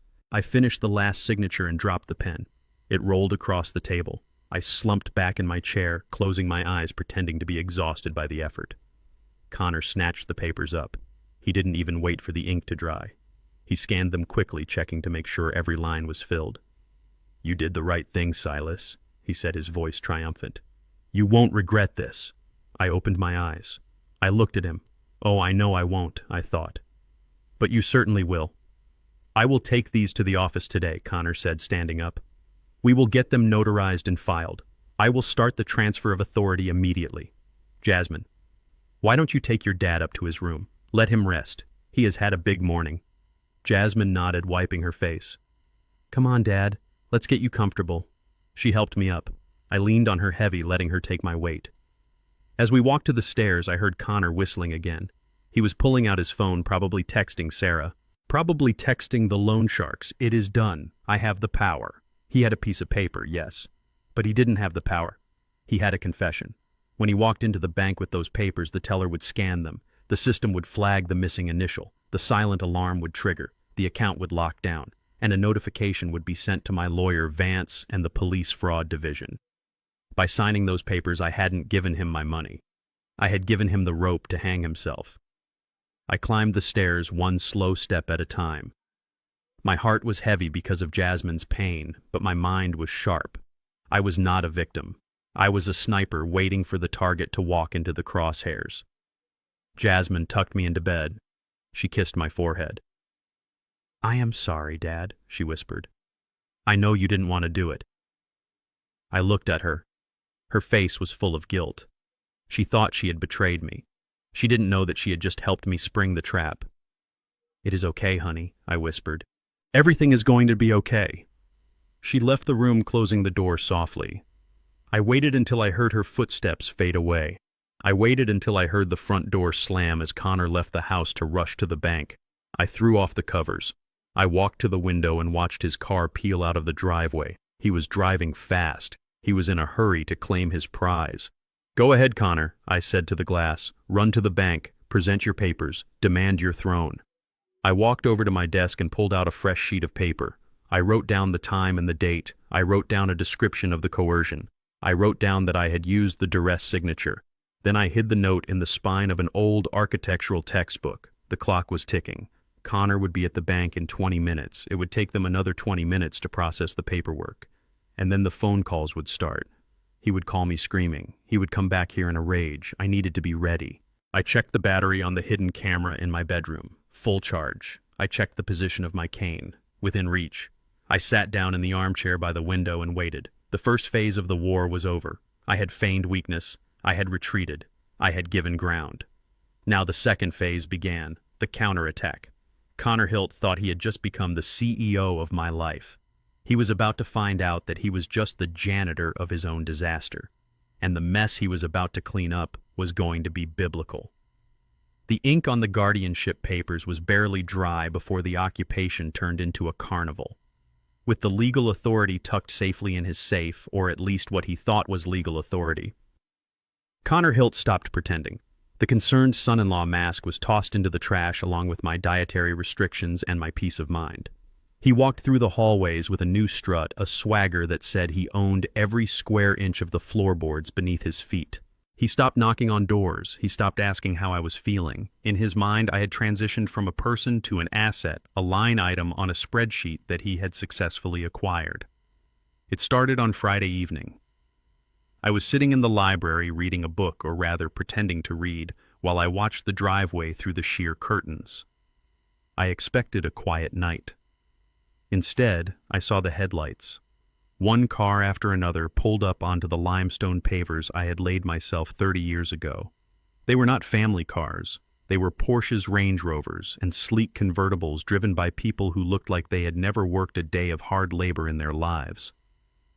Connor met them at the door. He was wearing a velvet smoking jacket that he had found in my closet. It was a jacket Bernice had bought me for our 25th anniversary, a jacket I rarely wore because it felt too ostentatious. On him, it looked like a costume. He was playing the Lord of the Manor. I walked out into the foyer leaning heavily on my cane. The house was filling up with noise. There were about 20 people, young, wealthy, and white. They carried expensive bottles of wine and looked at the high ceilings with hungry, appraising eyes. They did not wipe their shoes on the mat. They tracked mud and autumn leaves onto the Persian rug. "Who are these people, Connor?" I asked, making my voice sound thin and tremulous. Connor turned around, holding a glass of champagne. "Oh, Silas, these are my associates. We are celebrating. A little merger, you might say." He winked at a tall man with slicked-back hair who laughed as if it was the funniest joke in the world. "Celebrating what I asked. Celebrating the future, old man," Connor said, clapping me on the shoulder hard enough to make me stumble. "Why don't you go back to your room? It is going to get loud down here. You need your beauty sleep." A woman in a red dress giggled. "Is this him?" she whispered loud enough for me to hear. "Is this the architect?" "He looks like the crypt keeper," the tall man whispered back. I gripped my cane. My knuckles turned white. I wanted to swing it. I wanted to clear the room like a biblical wrath. But I forced myself to turn around. I forced myself to shuffle away, my head bowed in submission. I went to my room, but I did not stay there. I activated the app on my tablet, I put in my earbuds, and I became the invisible witness to the desecration of my home. They treated my house like a hotel. They put their feet on the antique coffee tables. They spilled red wine on the cream upholstery and didn't even bother to blot it up. They wandered through the rooms, picking up my artifacts, my awards, and my photos, sneering at them before putting them back in the wrong places. But the worst blow came the next morning. It was Saturday. I woke up to the sound of shouting in the front yard. I went to the window. Mr. Henderson was there. He is a man of my generation, a black man with hands like gnarled oak roots who has tended my garden for 20 years. He knows every rose bush, every hydrangea, and every blade of grass on my property. He was on his knees weeding the flower beds just as he did every Saturday morning. Connor was standing over him, screaming. "I told you to clear out those bushes," Connor yelled, pointing at the prize-winning azaleas Bernice had planted. "They are ugly. They date the house. I want them gone." Mr. Henderson stood up, taking off his hat. "Mr. Connor, sir, those azaleas are 50 years old. Mrs. Thorne loved them. I cannot dig them up. It would kill them." "I do not pay you to have an opinion," Connor spat. "I pay you to dig. Now dig them up or get off my property." Mr. Henderson looked up at the house. He saw me standing in the window. Our eyes met. He saw the pain in my face. He saw the helplessness I was projecting. He thought I had lost my mind. He thought I was too sick to intervene. "I cannot do that, sir," Mr. Henderson said quietly. "It isn't right." "Then you are fired," Connor screamed. "Get your truck and get out. You are done. I will hire a landscaping crew on Monday. Someone who knows how to follow orders." Connor turned and marched back into the house, slamming the door. I watched Mr. Henderson stand there for a long moment. He shook his head slowly. He looked at the azaleas one last time, touching a bloom with his gentle, calloused hand. Then he walked to his truck. I moved away from the window, my heart breaking. I added another line to the ledger, another debt Connor would have to pay. He had insulted a good man. He had disrespected the earth Bernice loved. That night the party resumed. It was bigger this time. The music was thumping so hard I could feel the bass in my floorboards. It was a celebration of victory. Connor thought he had won the war. He thought the house was his. The money was his. And I was just a ghost haunting the attic. I decided to go down. I needed water, but mostly I needed evidence. I slipped a small, high-fidelity recorder into the pocket of my cardigan. It was running, capturing every sound. I walked into the living room. The air was thick with smoke and perfume. They ignored me. Truly ignored me. It was as if I didn't exist. They walked around me. They talked over me. I was less than a servant. I was furniture. I made my way to the kitchen but stopped in the archway. Connor was holding court by the fireplace. He was drunk. His face was flushed and his tie was loose. He was holding a glass of my rarest scotch, a 40-year-old single malt that I was saving for Jasmine's first child. He raised the glass. "To the deal of the century," he shouted. His friends cheered, raising their glasses. "You know," someone asked a man with a heavy gold watch, "how did you pull it off, Connor?" The old man seemed pretty sharp at the wedding. Connor laughed. "A cruel, wet sound. Sharp. Please, he is a relic, just like this house." He gestured around the room, sloshing amber liquid onto the floor.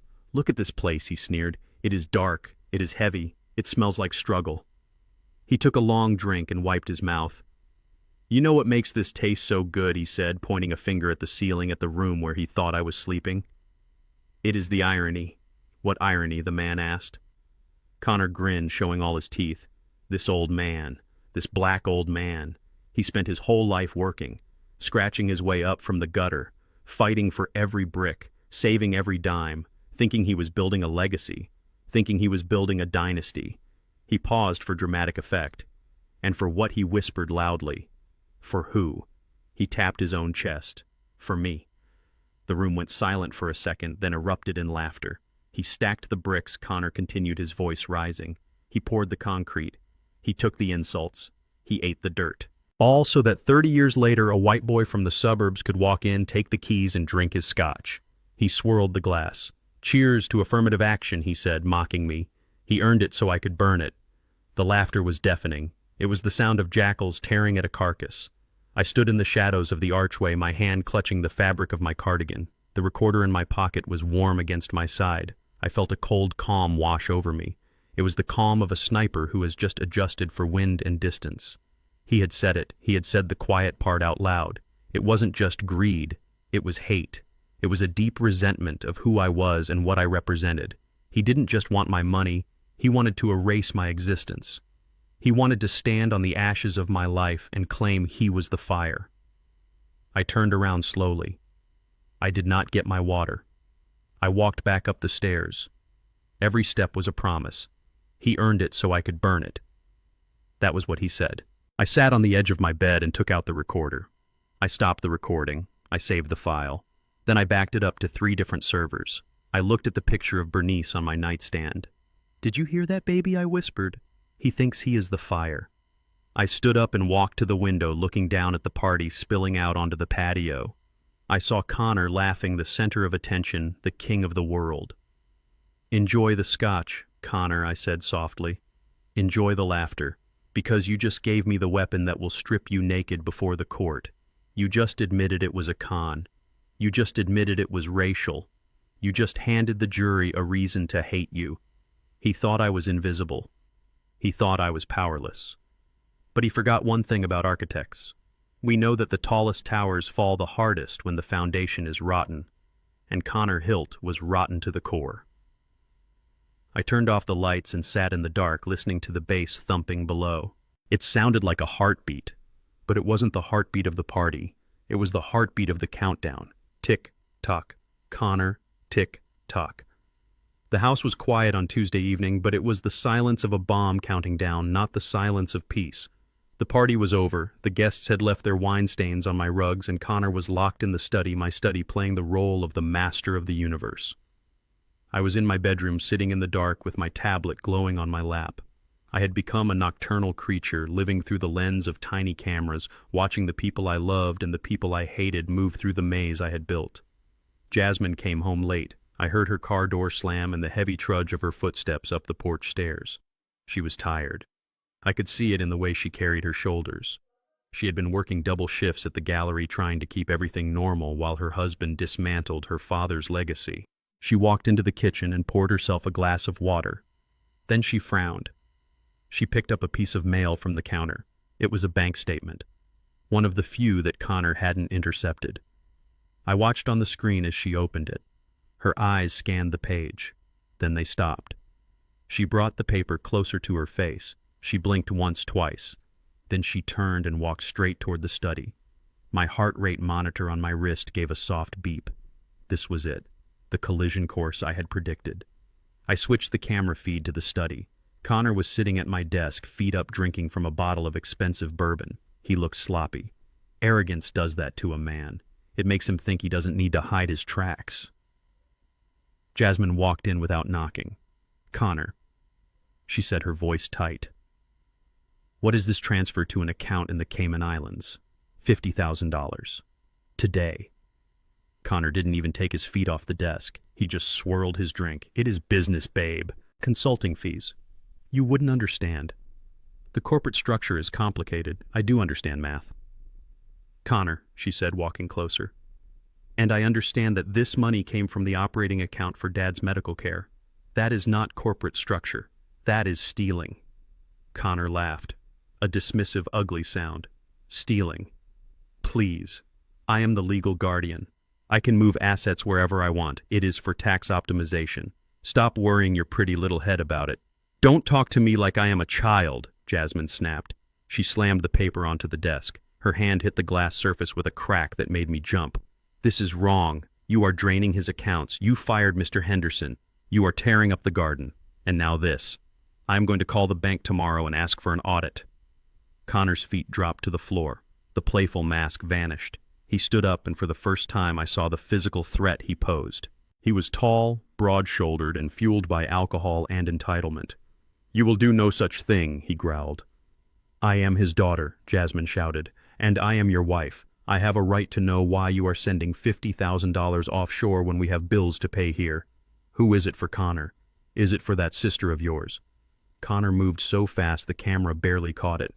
He rounded the desk. "You shut your mouth," he roared. Jasmine stood her ground. She had my blood in her veins. She had the spine of a woman who had been raised by a man who faced down racism in the construction yards of the 70s. "I will not shut up," she said, pointing a finger at his chest. "I am going to the bank, Connor. And if I find out you are lying to me—" The sound was sickening. It was a sharp, wet crack that echoed through the speakers of my tablet. Connor's hand lashed out a backhanded slap that caught Jasmine square across the face. She stumbled back, crashing into the bookshelf. A vase, one of Bernice's favorites, fell and shattered on the floor. I sat in my room and a primal roar rose in my throat. My hand gripped my cane so hard the wood groaned. Every instinct in my body screamed at me to run down those stairs, to tear the door off its hinges, and to beat him until he stopped moving. I wanted to kill him. God is my witness, I wanted to end him right there. But I stayed in my chair. I watched my daughter hold her cheek. I watched the shock register in her eyes. I watched the realization wash over her. The man she loved, the man she had defended, the man she had betrayed her father for. He had just hit her. If I went down there now, if I played the hero, Connor would spin it. He would say she was hysterical. He would say he was defending himself. Or worse, he would hurt her more to get to me. No. She needed to feel this pain. It was cruel. It was the hardest thing I have ever done as a father, but she needed to see the wolf without its sheepskin. Jasmine didn't scream. She didn't cry. Not yet. She just looked at him. "Get out," she whispered. Connor looked at his hand, then at her. He sneered. "This is my house, Jasmine. You get out. Go cry to your daddy. Maybe he will remember who you are for 5 minutes." Jasmine turned and ran. I heard her footsteps on the stairs. I heard her sobbing now, a ragged, gasping sound that tore my heart into ribbons. I put down the tablet. I turned on the small lamp by my bedside. I sat up straight and waited. The door to my room burst open. Jasmine fell inside. She was trembling so hard she could barely stand. Her left cheek was already turning an angry red. "Dad," she choked out. "Daddy." She collapsed onto the floor by my bed, burying her face in the quilt. I didn't play the senile old man, not this time. I reached down and stroked her hair. My hand was steady. My touch was firm. "I know, baby girl," I said, my voice deep and clear. "I know." She froze. She stopped crying for a second and looked up at me. She saw my eyes. They weren't cloudy. They weren't confused. They were burning with a cold, intelligent fire. "Dad," she whispered. You are lucid." I pulled her up onto the bed beside me. I wrapped my arms around her, shielding her from the world. "I never left Jasmine," I said. "I have been here the whole time. Watching. Waiting. But the doctor, the pills—" "Fake," I said.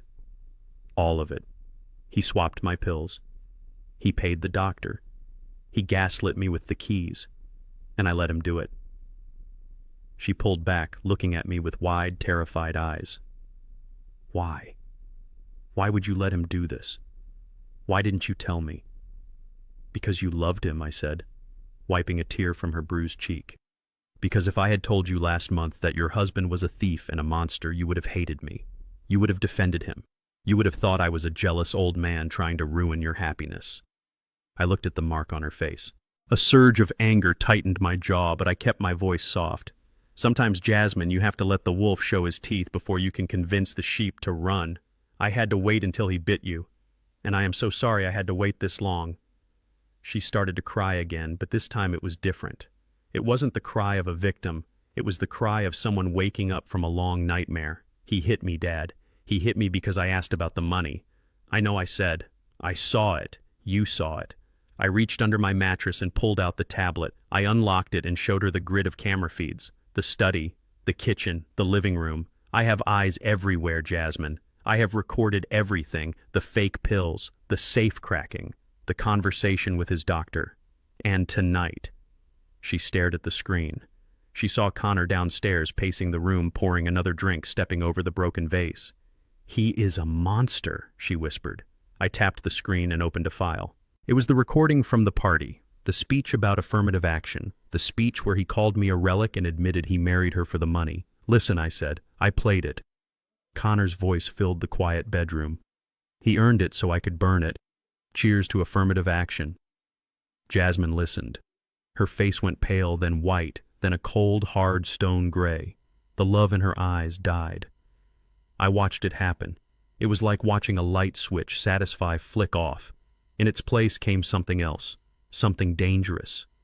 He mocked you, she said, her voice shaking with rage. He mocked your life. He mocked our family. He doesn't love you, Jasmine, I said gently. He never did. He loves the lifestyle. He loves the prey. She looked at her wedding ring. She twisted it on her finger. Then she pulled it off. She placed it on the nightstand next to my picture of Bernice. What do we do? She asked. Her voice was steady now.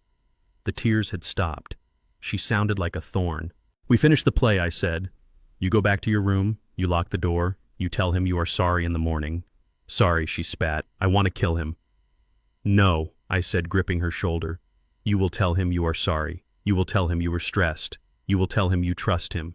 You will make him feel safe again. Because on Monday the 3 months are up. On Monday he goes to the title company to sell this house. And on Monday we are going to drop the guillotine. I reached into my drawer and pulled out a small ice pack I kept for my knees. I held it to her cheek. This hurts, I said. But let it remind you of who he is. Don't let him charm you. Don't let him apologize. Every time he smiles at you, I want you to feel this slap. I can do that, she said. I know you can. You are my daughter. You are a builder. And right now, we are building a trap. She lay her head on my shoulder. We sat there in the dark, 2 wounded soldiers in a bunker waiting for dawn. Downstairs, Connor was drunk on power, thinking he had disciplined his wife and defeated his father-in-law. He didn't know that upstairs the old man and the young woman were no longer victims. We were the jury, and the verdict had just been delivered. Go to sleep now, Jasmine, I whispered. We have a lot of acting to do tomorrow. She nodded and stood up. She looked at the tablet one last time. Good night, Dad. Good night, warrior. She slipped out of the room. I watched her go. My heart ached for her pain, but I felt a grim satisfaction. Connor had made a fatal mistake. He had turned the one person who could have saved him into the person who would destroy him. I looked at the screen. Connor had passed out in my chair, the bottle empty beside him. Sleep tight, son, I said to the image, because when you wake up, you are going to find that the sheep have grown fangs, and we are hungry for justice. The sun rose over Chicago, but it brought no warmth to the Thorne household. It only brought a cold, gray light that illuminated the battlefield. My daughter Jasmine sat on the edge of my bed, her eyes swollen and her hands trembling, but the hysteria of the night before had passed. In its place was a hollow, haunted silence that scared me more than her tears. She looked like a building that had been gutted by fire, leaving only the exterior walls standing. I knew that look. I had seen it on the faces of soldiers who had lost their innocence in a single moment of violence. I handed her a cup of black coffee. She took it, her fingers brushing against mine. Her skin was cold. I cannot go back down there, Dad, she whispered. I cannot look at him. I cannot let him touch me. It makes my skin crawl. I sat down beside her. The cane leaned against the nightstand, a reminder of the role I was playing. But in this room with the door locked, I was not the frail old man. I was her father, and I was the general of this resistance. You have to, Jasmine, I said, my voice low and steady. You have to go down there, and you have to be the woman he thinks he broke. If you run now, if you show him your anger, he will panic, and a panicked rat bites. He will drain the accounts remotely, he will destroy the evidence, and he will disappear before we can put the handcuffs on him. She took a sip of the coffee, wincing as the steam hit her bruised cheek. He is going to apologize, she said bitterly. He is going to tell me he loves me and that I made him do it. I know, I said. And you are going to accept it. You are going to cry. You are going to tell him you were stressed. You are going to tell him you trust him completely with the finances. You are going to feed his ego until he is fat and lazy and careless. I reached into the pocket of my cardigan and pulled out a small silver USB drive. It was sleek and unassuming, no bigger than a stick of gum. But inside was a piece of software my private investigator Miller had given me. It was a keystroke logger and a screen mirror program. Once installed, it would send a copy of everything Connor did on his laptop directly to my secure server. I need you to plant this, I said, pressing the metal into her palm. She looked at it as if it were a grenade. On his laptop. Yes. He keeps it with him always, but he leaves it on the desk when he showers. Or when he is in the garden. You need 10 seconds. Plug it in, wait for the green light to flash twice, and then pull it out. The software installs instantly and runs in the background. It is invisible. Jasmine closed her fingers around the drive. Her knuckles turned white. This is spying, Dad. This is survival, I cut in. He is not your husband anymore, Jasmine. He is a hostile combatant in our home. He is planning to steal your future. This drive is the only way we get it back. She nodded slowly, taking a deep breath. She stood up. She walked to the mirror and looked at her reflection. She touched the bruise on her cheek. Then she did something that made me proud and terrified at the same time. She forced a smile. It was a fragile, broken smile, but it was convincing. Okay, she said. I am ready. She left the room. I watched her go, my heart aching. Sending my daughter back into the den of the wolf was the hardest thing I had ever done. But I knew she was strong. She was a thorn. We do not break. We rebuild. I turned to my tablet and switched the camera feed to the kitchen. Connor was there looking disheveled. He was drinking coffee and checking his phone. He looked nervous. He knew he had crossed a line last night. Jasmine walked into the frame. I held my breath. Connor looked up. He put his phone down. Jasmine, he started, his voice full of fake remorse. Baby, I am so sorry. I do not know what happened. The stress of the house, the merger. I snapped. I would never hurt you. Jasmine walked over to him. She didn't flinch. She wrapped her arms around his waist and buried her face in his chest. I know, Connor, she said, her voice muffled. I am sorry, too. I shouldn't have questioned you. I know you were doing everything for us. I was just tired. Connor exhaled a long breath. He hugged her back. I watched his face over her shoulder. He smiled. It was that same sickening, victorious smile. He thought he had reset the game. He thought she was back under his control. I forgive you, Jasmine said. Just, please don't be mad at me. I am not mad, Connor said, kissing the top of her head. I love you. Now why don't you go get ready for work? I have some calls to make. I need to fix this mess with the account so you don't have to worry anymore. Jasmine pulled away. Okay, I will go shower. She turned to leave, but then she paused. Oh, Connor, could you check the water heater in the basement? I think I heard it making a noise again. Dad would panic if the hot water went out. Connor sighed. Fine. I will check it. He put his coffee down and walked toward the basement door. As soon as he disappeared, Jasmine moved. She didn't run. She moved with efficient purpose. She walked to the kitchen island where his laptop sat open. I leaned closer to my screen, urging her on. Faster, Jasmine. Faster. She reached into her pocket. She pulled out the silver drive. She plugged it into the USB port on the side of the machine. I counted the seconds in my head. 1, 2, 3. On the screen, I saw her staring at the drive, waiting for the light. 4, 5. The basement door handle rattled. Connor was coming back. Pull it, I whispered to the empty room. Pull it now. Jasmine yanked the drive out and shoved it into her pocket just as Connor walked back into the kitchen. Nothing wrong with the heater, he grumbled. You probably just heard the pipes settling. This old house is falling apart. Jasmine smiled at him. Thanks for checking, honey. You are the best. She walked out of the kitchen and up the stairs. I slumped back in my chair, wiping sweat from my forehead. She had done it. She was a natural. 10 minutes later, Jasmine came back into my room. She was shaking again, but this time it was from adrenaline. Did it work? She asked, breathless. I turned to my computer monitor. A new window had popped up, a black screen with scrolling green text. Connection established. Target acquired. It worked, I said. We are in. We spent the rest of the morning watching the data roll in. It was like reading the diary of a madman. We saw his emails to the loan sharks begging for more time. We saw his texts to Sarah promising that the big payday was days away. But then we saw something that made my blood run cold. Connor logged into a brokerage account. It was the account that held the majority of my company stock. The stock I had transferred to him, temporarily, via the guardianship papers. He wasn't just managing it. He was setting up a sell order. Liquidation. Jasmine whispered, her hand flying to her mouth. He is selling everything. I looked at the numbers. He was dumping the stock at market price. He didn't care about the value. He didn't care that dumping that much stock would crash the company price and put hundreds of my employees out of work. He just wanted the cash. $10 million. That was the estimated payout. And then he opened another tab. An airline website. I watched as he selected a flight. Chicago to Rio de Janeiro. One way. 2 tickets. Departure date Monday night. Monday night, Jasmine said. That is the day of the closing. He plans to sell the house in the morning, finalize the stock sale in the afternoon, and be on a plane by evening, I said. He is clearing us out, Jasmine. He is leaving us with nothing, not even the walls around us. And look, I said, pointing to the second ticket. Passenger name, Sarah Hilt. Jasmine stared at the name. The woman who was supposed to be his sister.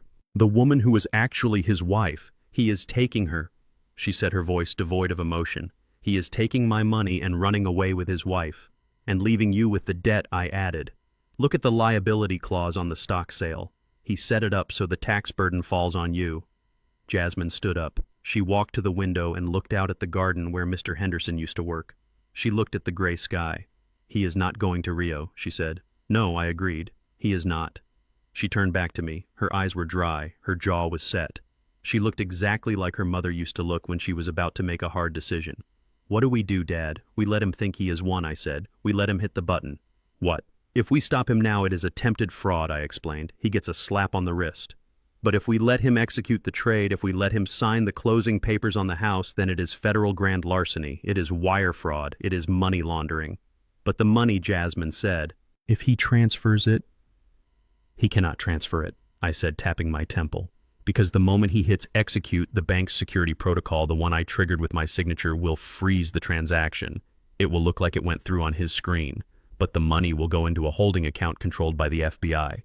You called the FBI, she asked. Vance called them this morning, I said. They are waiting for him to make the move. They need him to commit the act. So we have to wait, Jasmine said, pacing the room. We have to live with him for 2 more days, knowing he is planning to destroy us.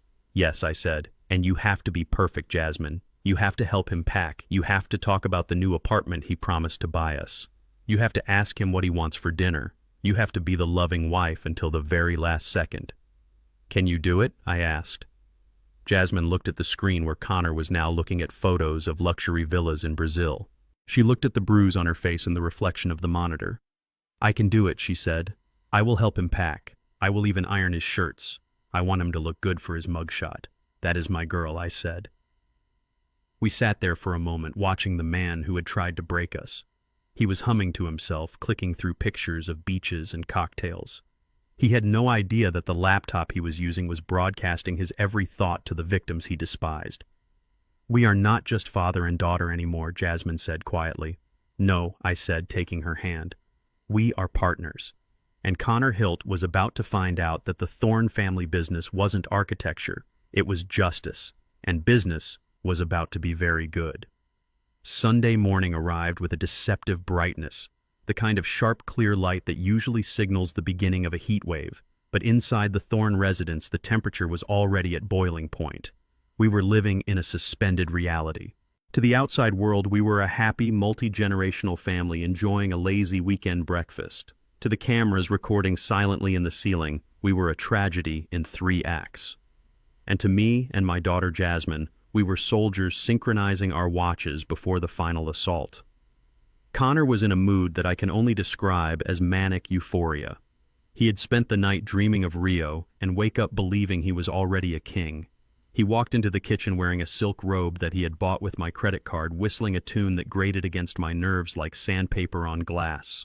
He poured himself a mimosa, not bothering to offer one to anyone else, and leaned against the counter with a smile that showed too many teeth. Silas, Jasmine, he announced, his voice booming. I have had an epiphany. I looked up from my newspaper, my reading glasses perched on the end of my nose. I made sure my hands had a slight tremor as I turned the page. What is it, Connor? I asked, my voice rasping with feigned age. Tomorrow is my 31st birthday, he said. And it is also the day the sale of the house goes through, and it is the day the stock transfer finalizes. It is a trifecta, a alignment of the stars. We cannot just let a day like that pass with a quiet dinner. Jasmine looked up from the stove where she was making pancakes. She froze for a second, her spatula hovering over the batter. I caught her eye. Play the part, I signaled with a slight nod. What did you have in mind, honey? She asked, forcing a smile that didn't quite reach her eyes. A party. Connor declared, spreading his arms wide. A gala. Here. Tomorrow night. I put down my paper. A party, I repeated. But Connor, we are packing. The house is half in boxes. And I am not feeling up to a crowd. Connor waved his hand dismissively. We will clear the boxes from the main hall. We will hire a catering crew. I want to invite the partners, the investors, the board members. I want to announce the transition of power properly. I want them to see that the company is in good hands, young hands. He walked over to the table and picked up an apple, tossing it in the air and catching it. Besides, it will be a farewell to the old house, a final hurrah before the bulldozers come. Don't you want to say goodbye to your masterpiece, Silas? The cruelty of the man was bottomless. He wanted to invite the business world to watch him dance on my grave. He wanted to parade me around like a trophy, a senile old lion that he had personally tamed. He wanted to announce that he owned my life in the very room where I had raised my family. I looked at Jasmine. She was gripping the handle of the frying pan so hard her knuckles were white. She wanted to scream. She wanted to tell him that there would be no transition of power, only a transition to a jail cell.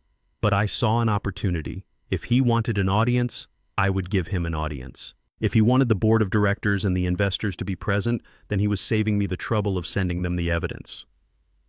He was gathering the witnesses for his own execution. I slowly took off my glasses and polished them on my sweater. I let a slow, resigned smile spread across my face. You know, Connor, I said softly. You are right. He stopped tossing the apple.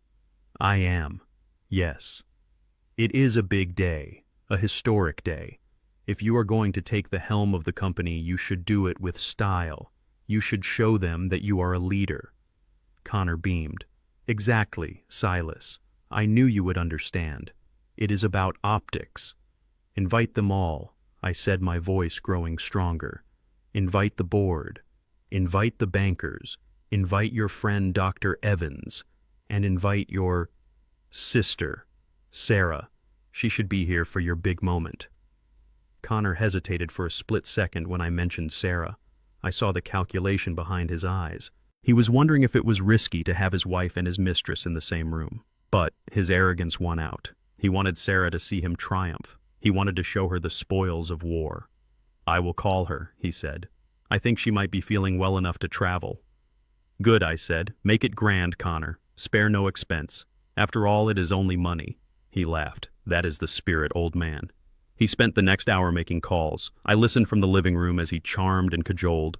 He ordered cases of Dom Perignon. He hired a high-end sushi chef. He booked a string quartet. He was burning through my money with the reckless abandon of a man who thought the well was bottomless. Jasmine came into the living room, her phone in her hand. She sat next to me on the sofa. He is inviting everyone, Dad, she whispered. The entire board. The top 3 investors. Even the mayor might come.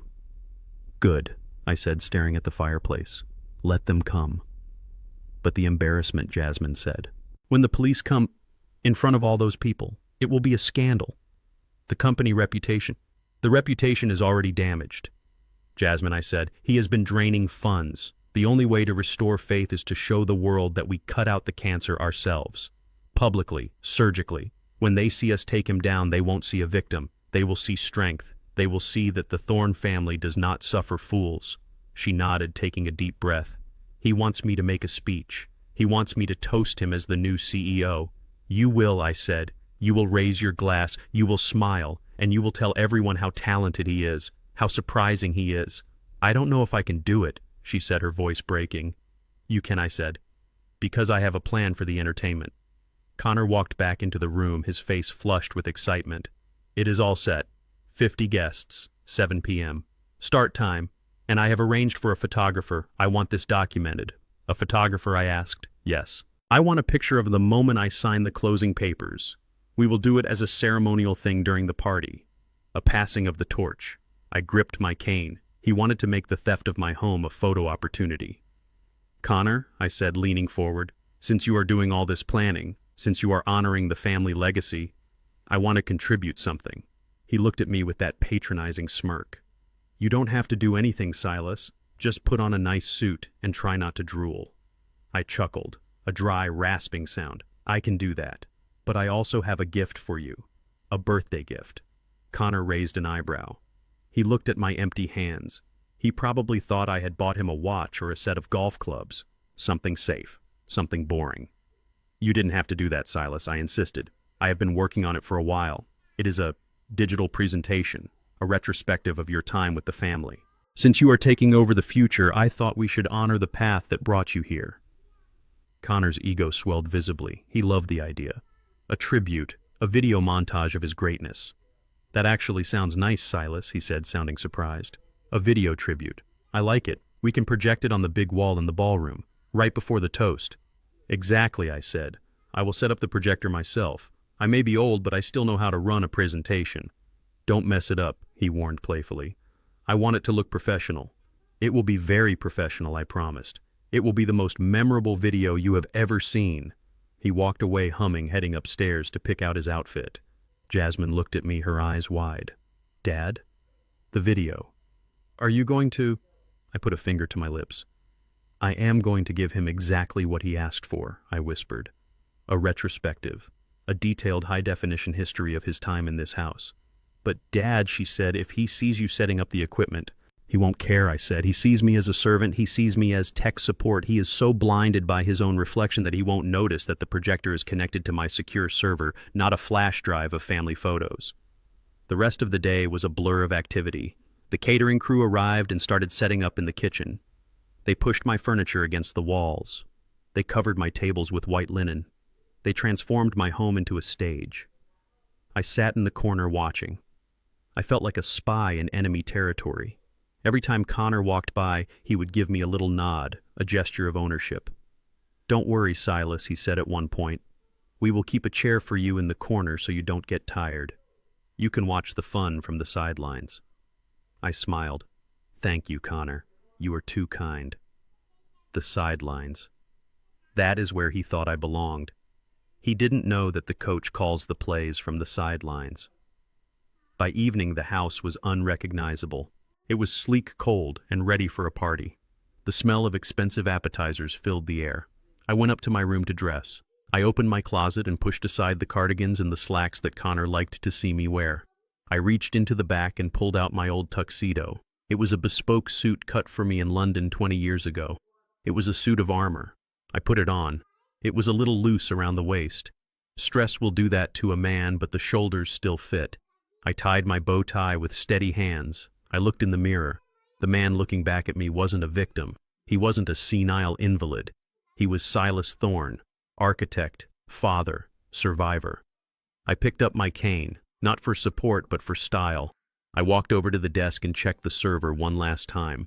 The file was queued up. It was labeled Connor's Birthday Tribute. Inside were the recordings of the safe cracking, the recordings of the phone calls to Sarah, the video of the pill swapping, the audio of him mocking my race. It was a masterpiece of editing, a documentary of a sociopath. I checked the time. It was Monday morning, the day of the party, the day of the flight. I went to Jasmine's room. She was dressed in a stunning black gown, but her face was pale. She was putting makeup over the bruise on her cheek.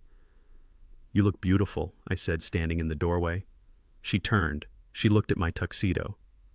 You look dangerous, Dad. I am dangerous, I said. She stood up and took my arm. Are you sure about this? Once we start the video, there is no going back. He will destroy us if it fails. It won't fail, I said.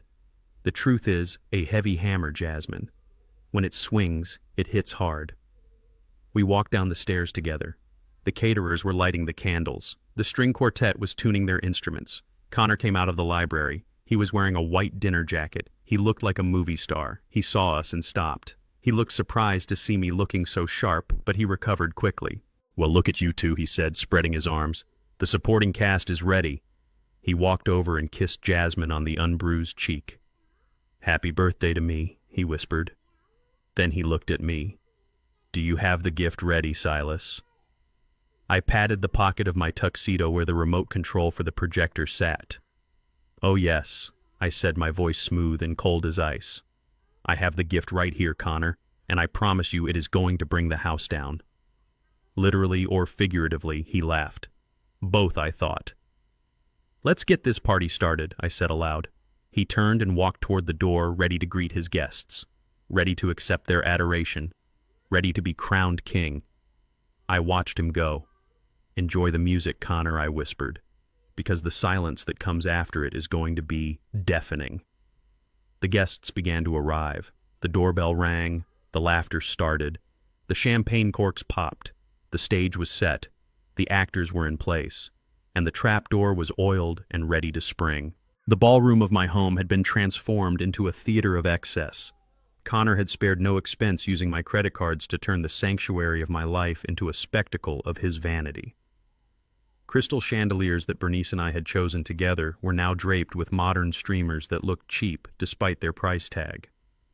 The air was thick with the scent of expensive perfume and the murmur of 50 wealthy guests who were drinking my champagne and waiting to see the old lion finally lie down and die. I stood in the shadows near the kitchen entrance, my tuxedo blending into the dark wood paneling. I gripped my cane not because I needed it, but because it anchored me. It was the only thing keeping me from trembling, not with fear, but with the sheer adrenaline of the hunter who has finally cornered the wolf. Connor was in his element. He moved through the crowd like a shark through a school of fish. He was charming, he was magnetic, and he was utterly soulless. He shook hands with the board members, men I had known for 30 years, men who were now looking at him with respect because they thought he was the future. They didn't know they were shaking hands with a corpse. And there was Sarah. She was standing near the bar wearing a dress that was too red and too tight for a business gathering. She was playing the role of the wealthy investor from Denver. But I saw the way her eyes darted around the room, assessing the value of the paintings and the silverware. She wasn't an investor. She was an appraiser. And she was calculating her cut of the loot. Jasmine stood by the fireplace. She was a statue of ice. Her makeup covered the bruise on her cheek, but it couldn't cover the cold fire in her eyes. She was smiling, but it was a smile that didn't touch her soul. It was the smile of an executioner waiting for the signal. She caught my eye across the room and gave a barely perceptible nod. The stage was set. The string quartet faded out and a hush fell over the room. Connor stepped up onto the small raised platform that had been erected in front of the main projector screen. He tapped the microphone. The sound echoed through the high ceilings. "Ladies and gentlemen," he began, his voice smooth and confident. "Thank you all for coming tonight. This is a special evening, a night of celebration, a night of transition." He paused, looking out at the crowd with a benevolent smile. "For 40 years, this house and the company behind it have been symbols of stability. Silas Thorne built a legacy that we all admire. But as with all great things, there comes a time for evolution, a time to pass the torch to a new generation with the energy and the vision to take us into the next century." He gestured toward me. A spotlight one he had arranged swung around and hit me in the face. I blinked, acting the part of the confused old man. "Silas," he said, his voice dripping with condescension. "My father-in-law, a giant in his time. But even giants need to rest. Tonight we celebrate his retirement, and we celebrate the future." The crowd clapped politely. I saw pity in their eyes. They saw a frail old man being put out to pasture. They didn't see the man who had designed the very foundations they were standing on. Connor continued. "Tomorrow I will officially take over as CEO of Thorne Architecture. We have big plans, global expansion, modernization, and yes, we will be saying goodbye to this beautiful old house. It has served its purpose, but we need to look forward, not backward." Sarah raised her glass from the back of the room, a silent toast to their victory. And to mark this occasion, Connor said, "I wanted to share a little video tribute, a look back at the history that brought us here. But first, I want to invite my beautiful wife Jasmine to join me." Jasmine walked up the steps. She moved with a grace that was terrifying. She stood next to him and he wrapped his arm around her waist, squeezing her tight, a display of ownership. "She looks happy, doesn't she?" Connor said to the crowd. "We are all so happy." That was the cue. I stepped out of the shadows. I didn't shuffle. I didn't limp. I walked with the long, powerful strides of a man who had walked construction sites in the dead of winter. The cane tapped against the floor with a rhythmic, authoritative click. Connor saw me approaching. He frowned slightly. This wasn't in the script. I was supposed to stay in the corner and wave. "Silas," he said, his voice tight, "why don't you stay there? We will bring the cake to you later." I ignored him. I walked straight to the stairs of the platform. The guests parted for me, murmuring, They sensed a change in the air. The temperature in the room seemed to drop 10 degrees. I walked up the steps. I stood next to Connor. He was tall, but I was a thorn, and when I stood up straight, I towered over him. I reached out and took the microphone from his hand. He was so shocked he let go. "Thank you, Connor," I said, my voice booming through the speakers. It was not the voice of a senile man. It was the voice of the CEO. Deep, resonant, commanding. I looked out at the sea of faces. I saw the board members straighten up. I saw Dr. Evans shift uncomfortably near the buffet. Connor laughed nervously. "Okay, Silas. You want to say a few words? That is sweet. But let's keep it brief. We have a schedule." He reached for the microphone to take it back. "No," I said. I didn't shout. I just said the word with the weight of a falling anvil. Connor's smile faltered. "Give me the mic, Silas." "You are confusing people." He reached out aggressively this time, grabbing my arm. Suddenly, 2 men in black suits stepped out from behind the curtain behind the stage. They weren't the venue security Connor had hired. They were my men, ex-military. Men who had guarded my sights in the roughest neighborhoods of Chicago. They moved with a speed that blurred. One of them intercepted Connor's hand, gripping his wrist with a force that made Connor gasp. The other stepped between us, his chest like a wall of granite. "What the hell?" Connor shouted, pulling his arm back. "Who are these guys?" "Security," I said calmly. "My security." The room went deadly silent. The string quartet stopped halfway through a note. Connor looked at the bodyguards, then at me. His face flushed red. "This is my party, Silas. Get off the stage. You are making a scene. You are having an episode. Dr. Evans." He pointed to the doctor in the crowd. "Evans, get up here. He is delusional." Dr. Evans took a step forward but stopped when he saw the third bodyguard step out from the kitchen, blocking his path. I turned back to the crowd. I adjusted my bow tie. I looked at Sarah, who had lowered her glass, her eyes narrowing. She knew. A con artist recognizes the smell of a trap before anyone else. I smiled. A real smile. "I am sorry for the interruption, everyone," I said. "My son-in-law talks about transition. He talks about the future. And he is right. Tonight is about the future. But before we get there, we need to clear up the past." I turned to look at Connor. He was rubbing his wrist, staring at me with a mixture of fear and rage. He looked like a child who had just realized the monster under the bed was real. Connor spoke about a tribute, I continued, a video to honor the family, and I agreed.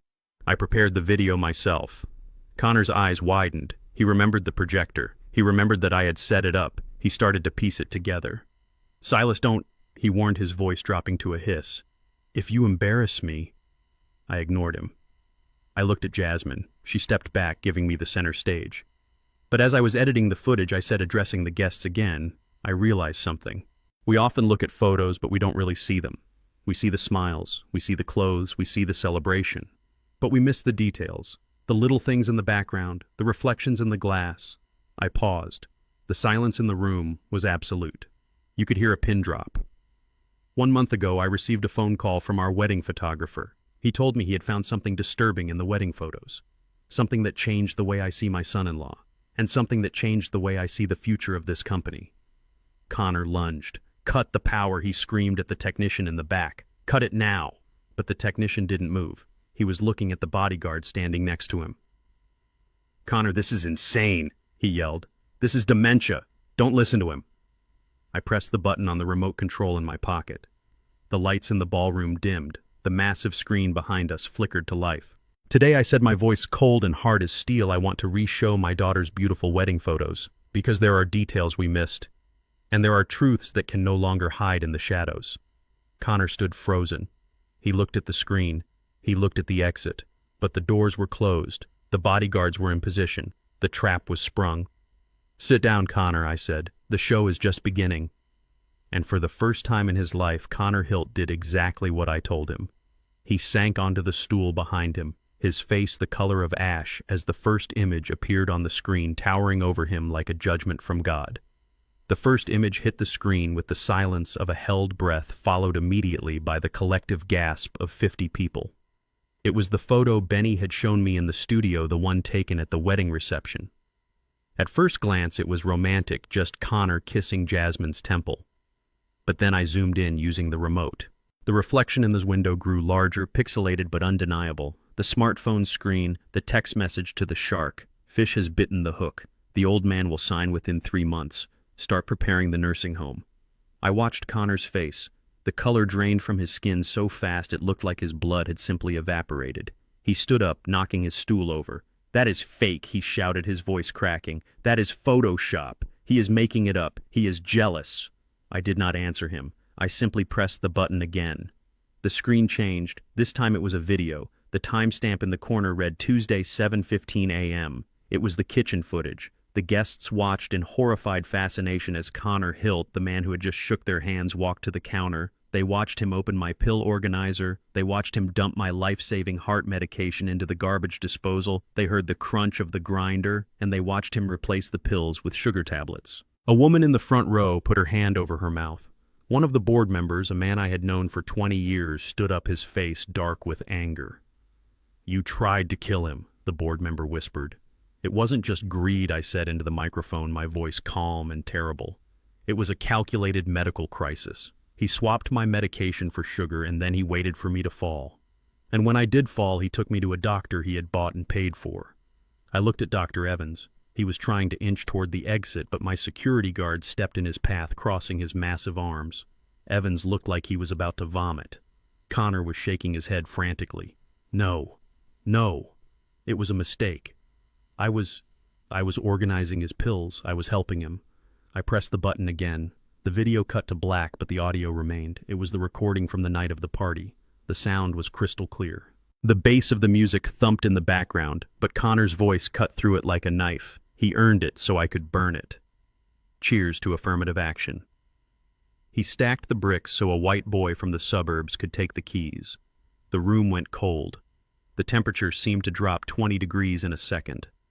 The wealthy investors, the partners, the people who had laughed with him that night suddenly looked down at their shoes. They realized they were hearing their own laughter on the tape. They realized they had been complicit in mocking a man who was standing right in front of them with more dignity than they would ever possess. Connor looked at the crowd. He looked for an ally. He looked for anyone who would stand up for him. But there was no one. He was alone on an island of his own making. "You are taking it out of context," he stammered, sweat pouring down his forehead. "It was a joke. We were just blowing off steam. Silas, you know I respect you." "Respect?" I asked. "Is that what you call it when you plan to sell my house and throw me in a state facility? Is that what you call it when you hit my daughter?" I pointed the remote at the screen one last time. "But none of that matters, Connor," I said. "The theft, the attempted murder, the racism, those are all crimes against me, and I am an old man. I can take it." I took a step closer to him. "But you made a mistake, son. You committed a crime against my daughter. You broke her heart. And for that there is no mercy." I clicked the remote. The screen filled with a document. It was not a text message. It was not a video. It was a high-resolution scan of a marriage certificate from the state of Nevada dated 5 years ago. The names on the certificate were clear enough to be read from the back of the room. Conrad Hilt and Sarah Miller. I turned to look at Sarah. She was standing by the bar, her face a mask of terror. She had dropped her champagne glass. It lay shattered on the floor, a pile of glittering shards in a puddle of expensive wine. "Ladies and gentlemen," I said, "you all know Sarah as the investor from Denver. Connor introduced her to us as his sister. But according to the state of Nevada, she is actually his wife." The gasp this time was louder. It was a shockwave. "He is not a bachelor," I continued. "He never was. His marriage to my daughter Jasmine is void. It is bigamy. It is a lie. He brought his wife into my home, he had her sit at my table, and he planned to run away with her using the money he stole from my company." Connor looked at Sarah. Sarah looked at the door. "It is a lie," Connor screamed, pointing at the screen. "That is a forgery. I divorced her years ago." "There are no divorce papers, Connor," I said. "My investigator checked every courthouse in the country. You are still married. Which means every document you signed as Jasmine's husband is fraud. Every check you cashed is theft. And every night you spent in this house was a felony." Connor looked at Jasmine. She was standing at the edge of the stage. She wasn't crying. She was watching him with the cold, detached curiosity of a scientist observing a specimen under a microscope. "Jasmine, baby," he pleaded, stepping toward her. You know me, you know I love you. He is crazy. He forged all of this. Tell them we are happy. Jasmine didn't move. She didn't blink. Connor's eyes darted around the room. He saw the board members pulling out their phones, probably calling their lawyers. He saw the bodyguards blocking the main exit. He saw the walls closing in. The realization hit him. The game was over. The money was gone. The Rio flight would never happen. The penthouse was a fantasy. He snapped. The charming facade cracked and fell away, leaving only the desperate, cornered animal beneath. I am not staying here for this, he yelled. I am not listening to this senile old lunatic. He lunged. Not toward me, but toward the side door, the servants' entrance that led to the kitchen and the garage. He thought it was unguarded. He moved fast, fueled by panic and adrenaline. He jumped off the stage, knocking over a flower arrangement. He sprinted past the stunned guests, pushing a waiter to the ground. Out of my way, he screamed. He reached the door. He grabbed the handle. He thought he was free, but the door didn't open. Standing in front of it, blocking the handle with her body, was Jasmine. She hadn't moved to save him. She had moved to stop him. Connor skid to a halt, his chest heaving. Move, Jasmine, he snarled. Move, or I swear to God. You swear to God what Jasmine asked, her voice calm, loud enough for everyone to hear. You will hit me again, like you did on Tuesday. Connor raised his hand. The threat was instinctive, but Jasmine didn't flinch. She stood tall in her black gown, a queen protecting her castle. Go ahead, she said. Hit me. Do it in front of 50 witnesses. Do it in front of the cameras. Add assault to the list, Connor. Make it a life sentence. Connor's hand hovered in the air. He looked at her face, the face he had caressed, and slapped the face he had lied to for years. He saw no fear. He saw only judgment. He lowered his hand. He looked back at me. I was standing on the stage, leaning on my cane, watching him. It is over, Connor, I said. The police are already in the driveway. The FBI has the transaction logs from the stock sale you tried to execute this morning. You didn't sell the company, Connor. You just confessed to wire fraud. The sound of sirens began to wail in the distance, growing louder with every second. Blue and red lights flashed against the ballroom windows, painting the room in the colors of the law. Connor slumped against the door. He slid down until he was sitting on the floor, his white dinner jacket stained with the wine he had spilled. He put his head in his hands. Sarah tried to slip out the front door during the distraction, but my head of security was waiting for her. He gently but firmly took her by the arm. You will want to stay for the party, ma'am, he said. The police will have questions for the happy couple. I walked down the stairs of the stage. The guests parted for me like the Red Sea. They looked at me with a new expression. Not pity, fear, and respect. They realized that the old lion hadn't lost his teeth. He had just been sharpening them. I walked over to Jasmine. She was still standing by the door, looking down at the man who had ruined her life. I put my hand on her shoulder. You did good, warrior, I whispered. She looked at me, and for the first time that night a real tear escaped her eye. It is done, she said. Yes, I said. It is done. The front doors burst open. 6 police officers marched in, followed by 2 agents in FBI windbreakers. I pointed my cane at Connor, huddled on the floor. That is him, officer, I said. The man who tried to steal a legacy. As they pulled Connor to his feet and clicked the handcuffs around his wrists, he looked at me one last time. His eyes were empty, dead things. You planned this, he whispered. You planned the whole thing. I leaned in close so only he could hear. I am an architect, Connor, I said. I don't plan, I design. And I just designed your cage.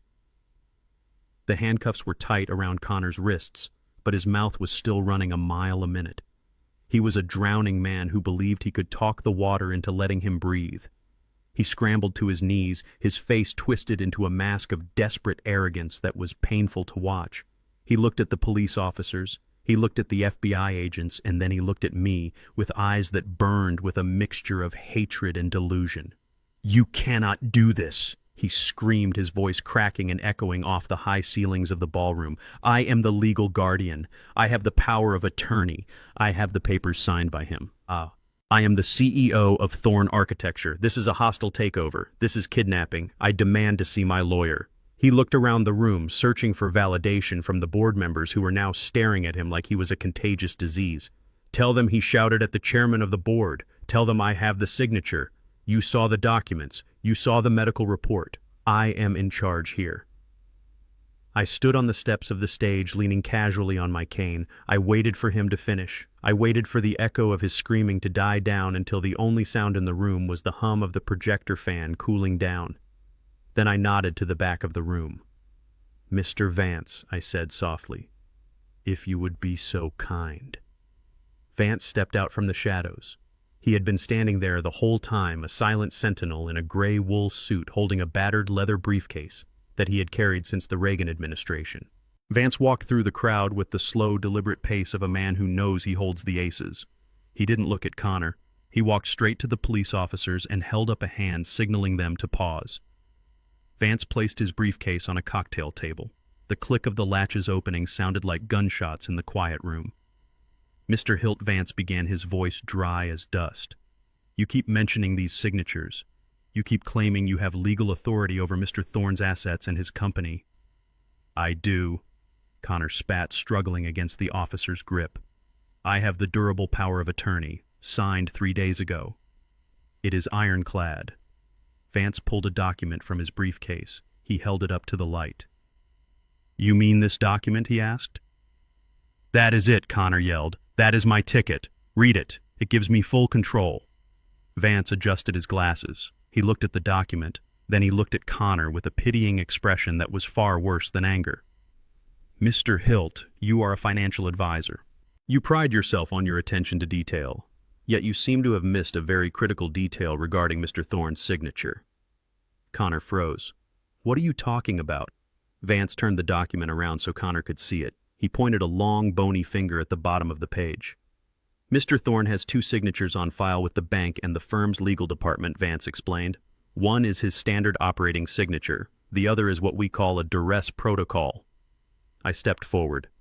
"When I signed those papers for you, Connor," I said, my voice low and steady. I omitted my middle initial, and I placed a small dot after my last name. Connor squinted at the paper. His eyes widened. "To the untrained eye, it looks like a slip of the pen," Vance continued. "But to the bank's fraud algorithm, it triggers an immediate lockdown. That signature does not grant you power, Mr. Hilt. It acts as a sworn affidavit that the signer is being coerced. It renders this document not only void, but evidence of a felony." Connor's mouth opened and closed like a fish on a dock. "Void," he whispered. "But that is not the worst news for you," Vance said, reaching back into his briefcase. "Even if the signature were valid, even if you had successfully tricked the bank, you would still be holding an empty bag." Vance pulled out a thick blue folder. "You see, Mr. Hilt, 6 months ago, when Mr. Thorne first suspected that his son-in-law might be, shall we say, ethically compromised, he instructed me to restructure his assets." I watched Connor's face. He was trying to do the math. 6 months. That was before the pill swapping, before the gaslighting, before he thought the game had even started. "We created an irrevocable blind trust," Vance said. "The Bernice Thorne Charity Trust.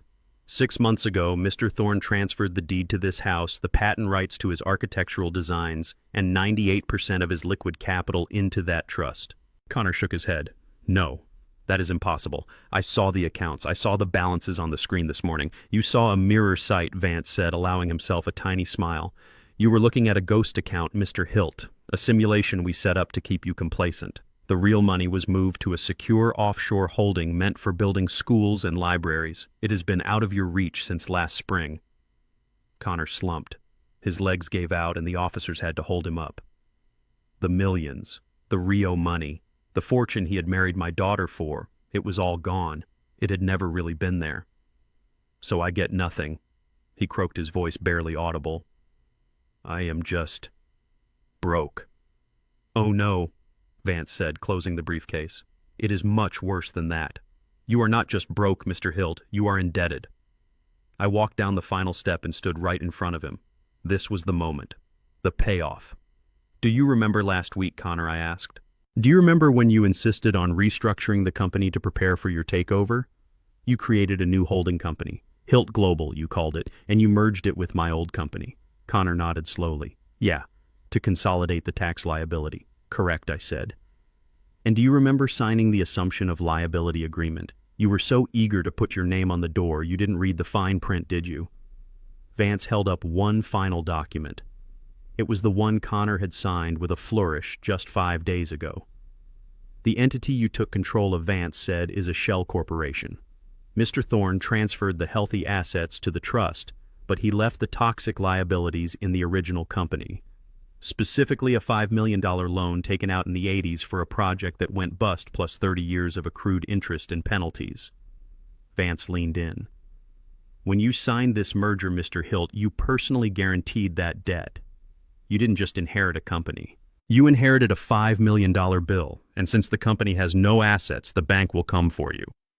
Connor looked at me. His eyes were wide with horror. $5 million, he whispered. Personally guaranteed, I repeated. That means they will take everything, Connor. They will take your car. They will take your watch. They will take your future earnings. Even when you get out of prison, you will be working for the rest of your life just to pay the interest on a debt you stole from me. I leaned closer, my face inches from his. You wanted my legacy, Connor. You wanted what I built. Well, part of building is carrying the load. I carried that debt for 30 years. It was heavy. And now, it is yours. Connor let out a sound that wasn't quite a scream and wasn't quite a sob. It was the sound of a soul breaking. He looked at Sarah. Sarah, help me, he pleaded. We can fight this. You have money. The Denver accounts. Sarah looked at him with cold, dead eyes. The police officer holding her tightened his grip. You idiot, she hissed. I don't have any money. I was waiting for your payout. Connor looked back at me. He looked at the luxury he had surrounded himself with. The champagne, the caviar, the white dinner jacket. It was all a costume for a play that had ended in a tragedy. I turned to the police officer. Officer, I think he is ready to go now. Be careful with him. He is worth negative $5 million. The officers dragged him toward the door. Connor didn't fight anymore. The fight had left him. He dragged his feet, his expensive Italian shoes scuffing the floor. As he passed Jasmine, she didn't look away. She watched him go. Jasmine, he called out, weak and pathetic.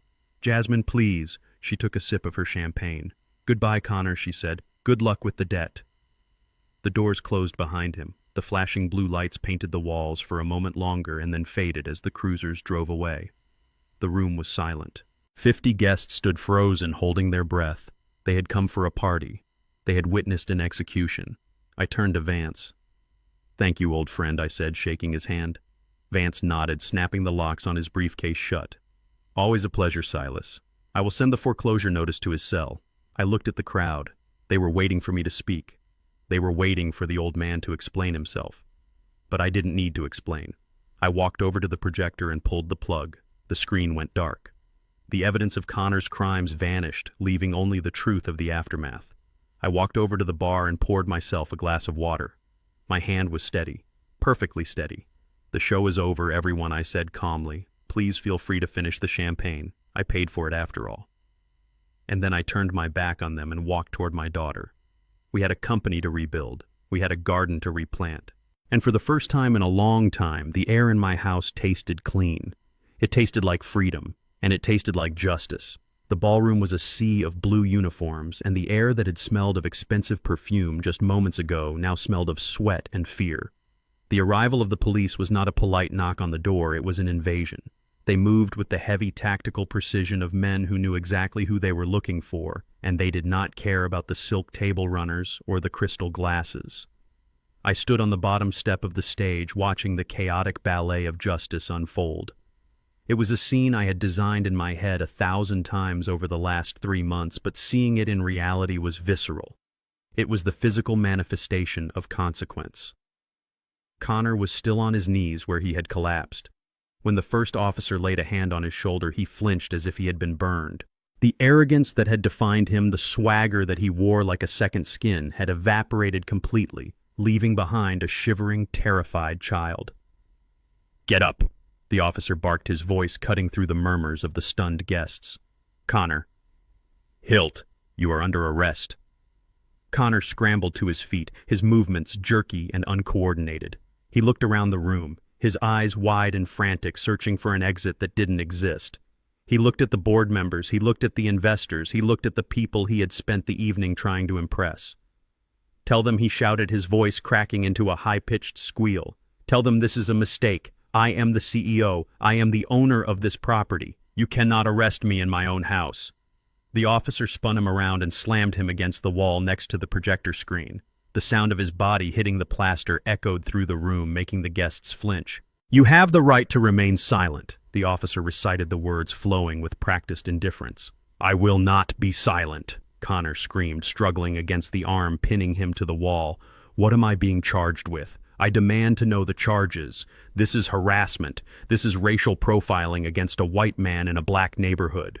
The officer pulled a folded warrant from his vest. He held it up so Connor could see the seal of the court. You are being charged with 3 counts of wire fraud. The officer read his tone flat. 1 count of bigamy, and 1 count of attempted aggravated assault with intent to cause bodily harm regarding the tampering of prescription medication belonging to Mr. Silas Thorne. The words hung in the air, heavy and absolute. Attempted aggravated assault. That was the legal term for trying to kill an old man with sugar pills. Connor's face went slack. The fight drained out of him. He looked at me. I was standing 10 feet away, watching him with the impassive gaze of a judge. He set me up, Connor whispered. He is the criminal. He recorded me without my consent. That evidence was obtained legally under the emergency provisions of the trust, the officer said, tightening the handcuffs. A sharp metallic click signaled the end of Connor's freedom. Across the room, another drama was unfolding. Sarah, the woman who had played the role of the wealthy investor, was trying to make herself small. She was edging toward the French doors that led to the garden, hoping to slip away into the night while everyone was focused on Connor. But she didn't make it. 2 officers stepped in front of her, blocking her path. Ms. Sarah Miller, the officer asked, or do you prefer Mrs. Hilt? Sarah froze. She smoothed her red dress, her hands trembling. I don't know what you are talking about, she said, her voice shrill. I am just a guest. I am an investor from Denver. I have nothing to do with this man's business. The officer didn't blink. We have your flight itinerary for tonight, ma'am. One way to Rio de Janeiro, booked on a credit card linked to the fraudulent transfer of Thorne Architecture stocks. You are listed as a co-conspirator. Please, Sarah begged, her mask of sophistication crumbling. I didn't do anything. He made me do it. He told me it was his money. I am a victim here. Put your hands behind your back, the officer ordered. Sarah let out a sob, a loud, ugly sound of self-pity. She looked at Connor, who was being dragged toward the center of the room. You idiot, she screamed at him. You told me it was a sure thing. You told me the old man was senile. You ruined everything. Connor looked at her, his eyes dead.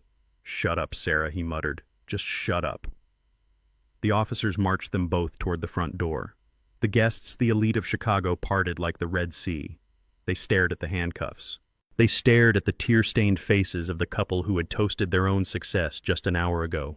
The shame in the room was palpable. It wasn't just Connor's shame. It was the collective shame of everyone who had believed him, everyone who had dismissed me, everyone who had been dazzled by his youth and his confidence. As they reached the foyer, I moved. I didn't shuffle. I didn't drag my feet. I stepped forward with a powerful, deliberate stride. Wait, I said. The command was authoritative. The officers stopped. They turned Connor around to face me. I walked up to him until I was inches from his face. I could smell the fear on him. It smelled like sweat and stale champagne.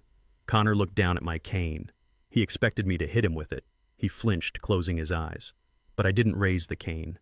Instead, I leaned it against the hallway table. I stood up. I really stood up. I straightened my spine, uncurling the years of feigned weakness. I rolled my shoulders back, expanding my chest. I am 6'2". For 3 months, I had made myself look 5'8". But now I towered over him. Connor opened his eyes. He looked up at me, and his jaw dropped. He wasn't looking at a frail invalid. He was looking at a man made of iron and concrete. I wanted you to see me, Connor, I said, my voice deep and resonant, echoing off the marble floors. I wanted you to see the man you thought you could break. You were faking it, Connor stammered.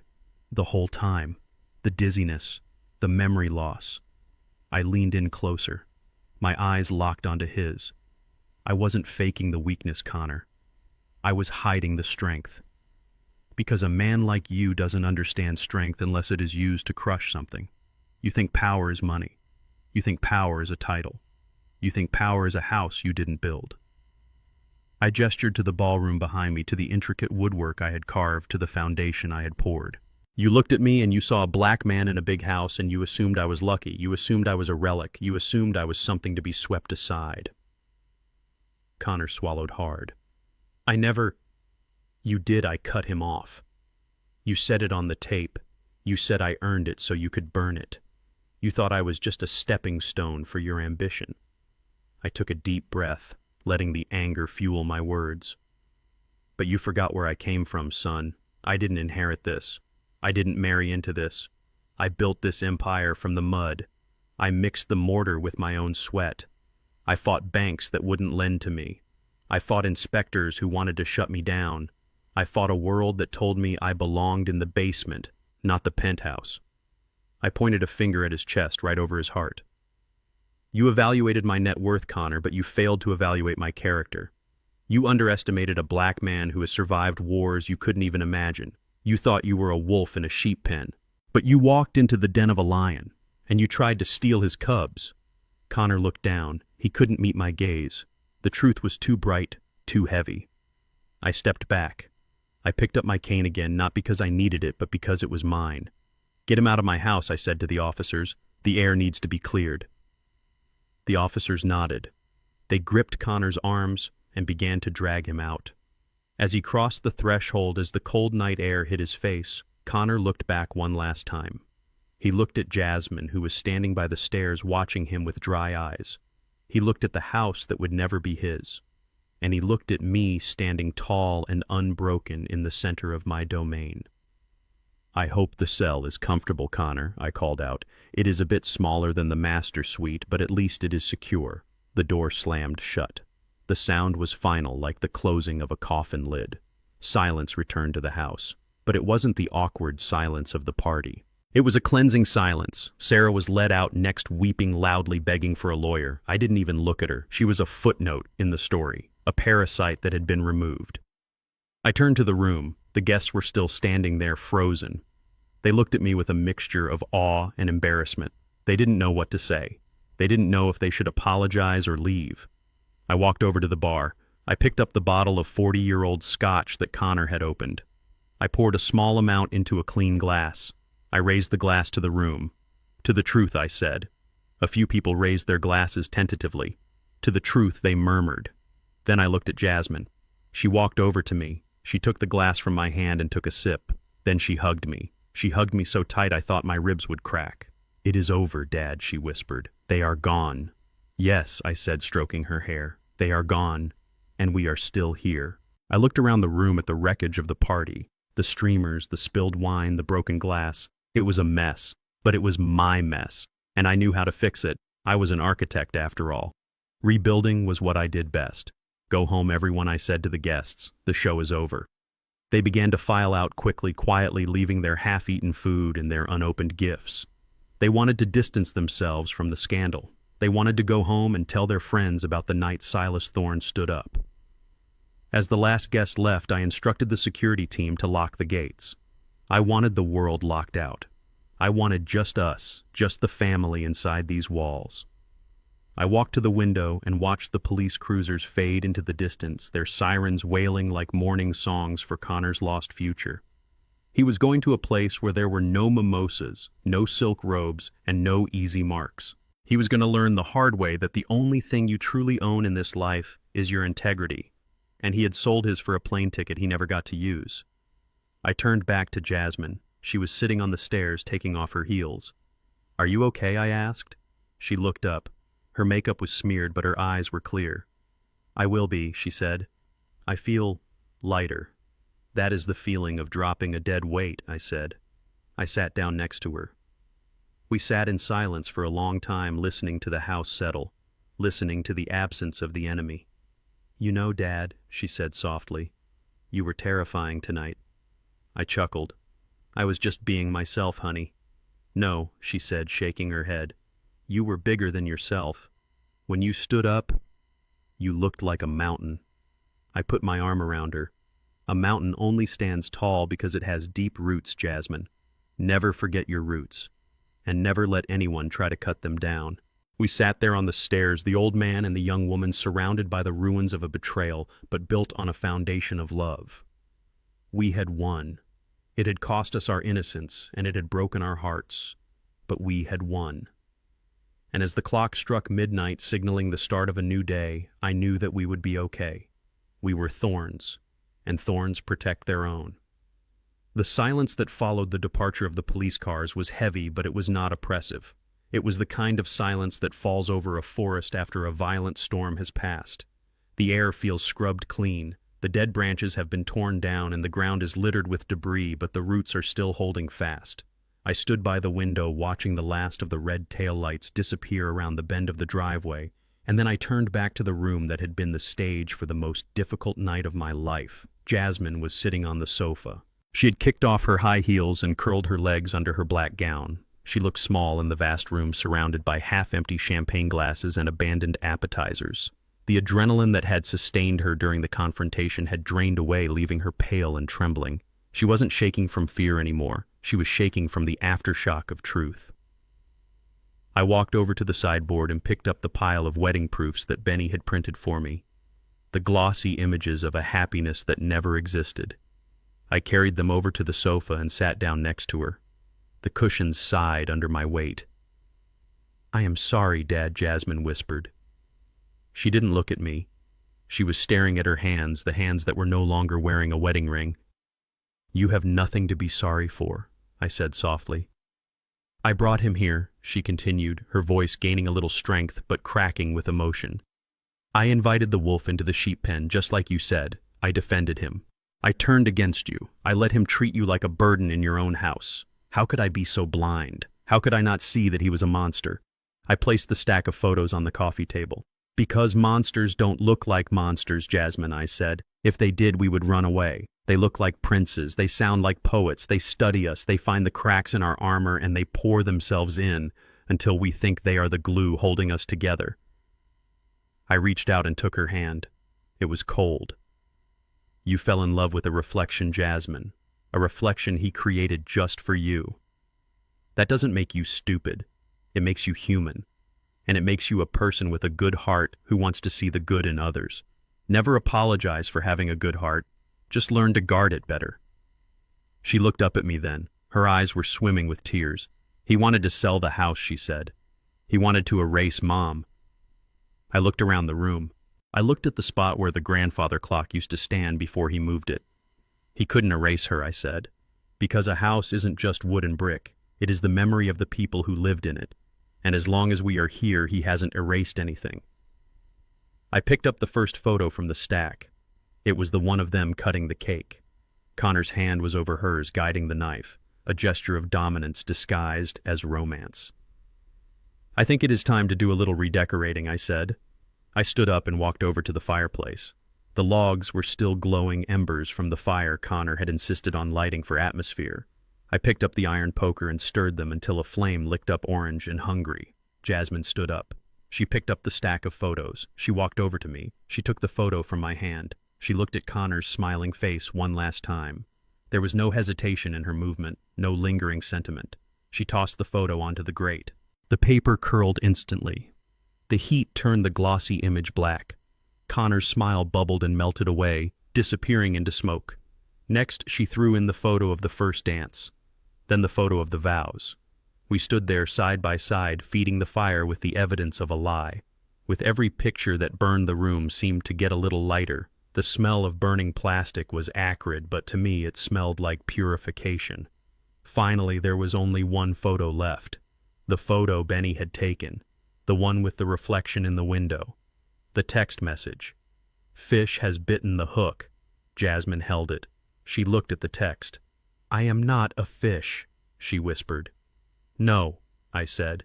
"You are a shark. You just didn't know how to swim in deep water yet. But you do now."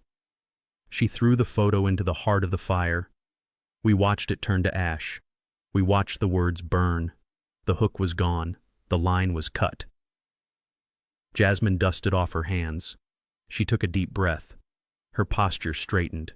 The slump of the victim was gone, replaced by the spine of a thorn. "So what happens now?" she asked. "The company, the stocks. Vance said you moved everything to a trust. Do we have to petition the board to get it back? Do I have to go back to being a junior associate?" I smiled. I walked over to the desk in the corner, the one Connor had tried to claim as his own. I opened the bottom drawer and pulled out a thick leather binder. It wasn't the fake binder I had shown Connor. It was the real corporate charter for Thorn Architecture. I walked back to her and held it out. The trust was a shield, Jasmine, I said. It was designed to protect the assets from a predator, but a shield can be lowered when the danger has passed. I opened the binder to the organizational chart. At the top was my name. Below it was the position of Chief Executive Officer. For 5 years I have been waiting for you to be ready to take this chair, I said. I taught you how to read a blueprint. I taught you how to calculate a load-bearing wall. But there was one thing I couldn't teach you in a classroom. What is that? She asked, touching the page. I couldn't teach you how to spot a liar, I said. I couldn't teach you how to survive betrayal. I couldn't teach you that sometimes the person shaking your hand is holding a dagger behind their back. I looked her in the eye. In this business, Jasmine, people will try to cheat you. Contractors will cut corners. Developers will lie about zoning. Partners will try to steal your clients. You need to be tough. You need to be skeptical. And until tonight, I wasn't sure if you had that steel in you. I thought about the way she had blocked the door, the way she had dared Connor to hit her, the way she had looked him in the eye as the police dragged him away. But tonight, I said, placing my hand on the binder, tonight you didn't just survive. You fought back. You outsmarted a con man at his own game. You held the line. I took a pen from my pocket. I turned the page to the transfer of leadership. You learned the hard lesson, Jasmine. You paid the tuition with your heart. Don't let that pain go to waste. Use it. Let it make you sharper. Let it make you a better leader. I handed her the pen. The company is yours, I said. Not as a gift, but because you earned it. You helped me save it. Jasmine looked at the pen. She looked at the signature line. Are you sure, Dad? She asked. You are not retiring. You are strong. I am strong. I agreed. But I am an architect. I like to design. I like to draw. I don't like to fight lawyers and chase bad debts. That is a job for a CEO. That is a job for a warrior. I tapped the paper. Sign it. Take the chair. I will stay on as chairman emeritus. I will sit in the garden and prune the roses and criticize your designs. But the decisions, the power, that belongs to you now. Jasmine took the pen. Her hand was steady. She signed her name. Jasmine Thorne. She didn't sign Hilt. She signed Thorne. She closed the binder and held it to her chest. I won't let you down, she said. I know, I said. We walked to the kitchen. The catering staff had left a pot of coffee and some sandwiches. We were suddenly starving. We sat at the kitchen table, the same table where Connor had tried to force me to sign the guardianship papers. The ghost of that memory was already fading. We ate in companionable silence. You know, Jasmine said, biting into a sandwich, I think I am going to sell the apartment in the city. I think I want to live here for a while. If that is okay with you. I smiled. This house is too big for one old man, I said. And besides, I need someone to help me figure out how to work the new security system I installed. It is very complicated. She laughed. It was a real laugh. A little tired, but genuine. I think you know how to work it just fine, Dad. We finished our meal as the first light of dawn began to creep through the windows. The gray sky was turning a soft pink. The storm had passed. The wreckage was cleared. I stood up and walked to the back door, opening it to let in the morning air. It was cold and crisp. I looked out at the garden. The azaleas Connor had ordered to be dug up were still there. Mr. Henderson hadn't removed them. He had known better. I turned back to my daughter, the new CEO of Thorne Architecture. Come here, Jasmine, I said. Look at this. She came and stood beside me. The sun is coming up, I said. It is a new day, she said, resting her head on my shoulder. Yes, I said. It is. And the best part about a new day, Jasmine, is that we get to decide what to build with it. We stood there watching the sunrise, watching the light chase away the shadows of the long night. We were scarred, yes. We were wounded. But we were standing. And in the end, that is all that matters. The foundation held. The house survived. And the family was stronger than ever. The morning light hits the limestone columns of my porch with a softness that only comes after a long, dark storm. I am sitting in my favorite rocking chair, the one Bernice bought for me 30 years ago, and for the first time in months, the creak of the wood underneath me sounds like a lullaby rather than a warning. The house is quiet behind me.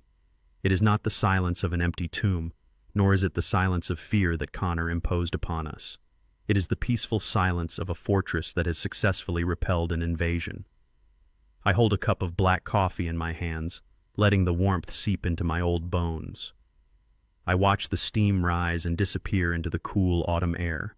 Down in the garden I can see Mr. Henderson. He came back this morning without being asked.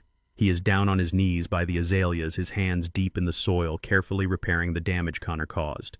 He does not look up, but I know he knows I am here. We do not need to speak. Loyalty does not need loud words. It shows itself in the dirt under your fingernails and the way you show up when the fair-weather friends have fled. Jasmine steps out onto the porch. She is wearing jeans and one of my old flannel shirts. She looks tired. The events of the last few days have etched new lines around her eyes, lines that make her look less like a girl and more like a woman who understands the cost of survival. She sits on the steps near my feet, leaning her head against the railing. We sit there for a long time, watching the sun climb higher. "You know, Dad," she says softly without looking back, "I used to think this house was just a pile of bricks. I used to think you were stubborn for holding on to it." I take a sip of coffee. "It is just bricks, Jasmine," I say, "until you bleed for it. Then it becomes ground, and you never give up your ground." She nods slowly. I understand that now.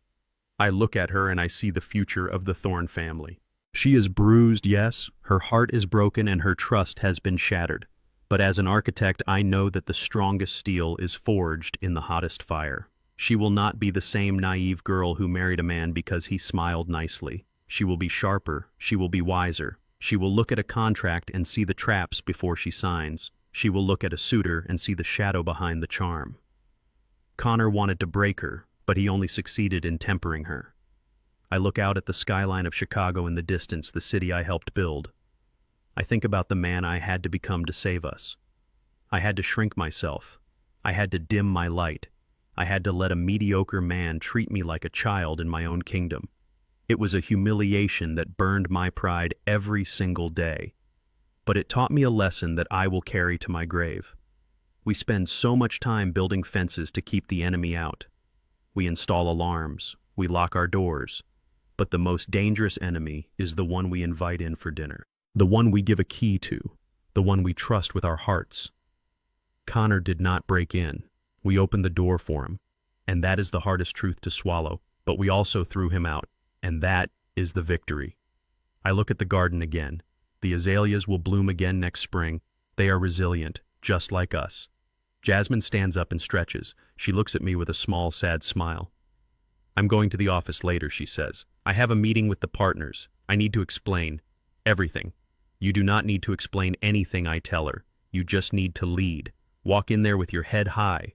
You are the CEO of Thorne Architecture. You cleaned house. That is what leaders do." She kisses my cheek. "Thanks, Dad, for catching me when I fell." "I did not catch you, Jasmine," I say, patting her hand. "I just reminded you that you know how to fly." She goes back inside, and I'm left alone with my thoughts. I think about Bernice. I wonder what she would have said if she were here. She probably would have told me I was too dramatic with the video presentation, but she would have been proud. She would have been proud that we protected what we built. Legacy is a heavy word. People think it means money. They think it means leaving a big bank account or a trust fund. But money is just paper. Fire can burn it. Thieves can steal it. A fool can waste it. True legacy is what I see in my daughter's eyes this morning. It is the refusal to be a victim. It is the intelligence to outwit a predator.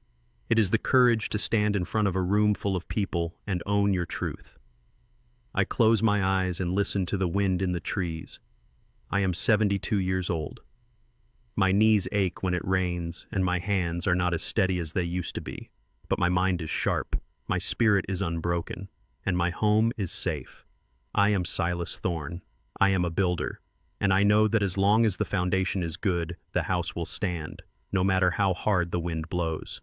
In the end, I learned that betrayal never comes from your enemies. It always comes from those you invite into your sanctuary. True wealth isn't the numbers in your bank account or the mansion you sleep in. It's the wisdom to distinguish between those who love you for your soul and those who only love you for your shade. Protect your legacy not just for yourself, but for the generations that follow. Sometimes you have to play the fool to fool the fool who thinks they are fooling you. Stay awake. Stay strong. Reflecting on this journey, I realized that the most dangerous invaders are often the ones we invite to dinner. Connor saw my gray hair as a sign of decay, but he failed to understand that an old tree has the deepest roots. True legacy isn't about the assets you leave behind. It's about teaching your children how to survive the storm and how to distinguish between those who love the shade and those who love the tree. Never apologize for protecting your peace, and never let anyone convince you that your kindness is a weakness. Stay vigilant.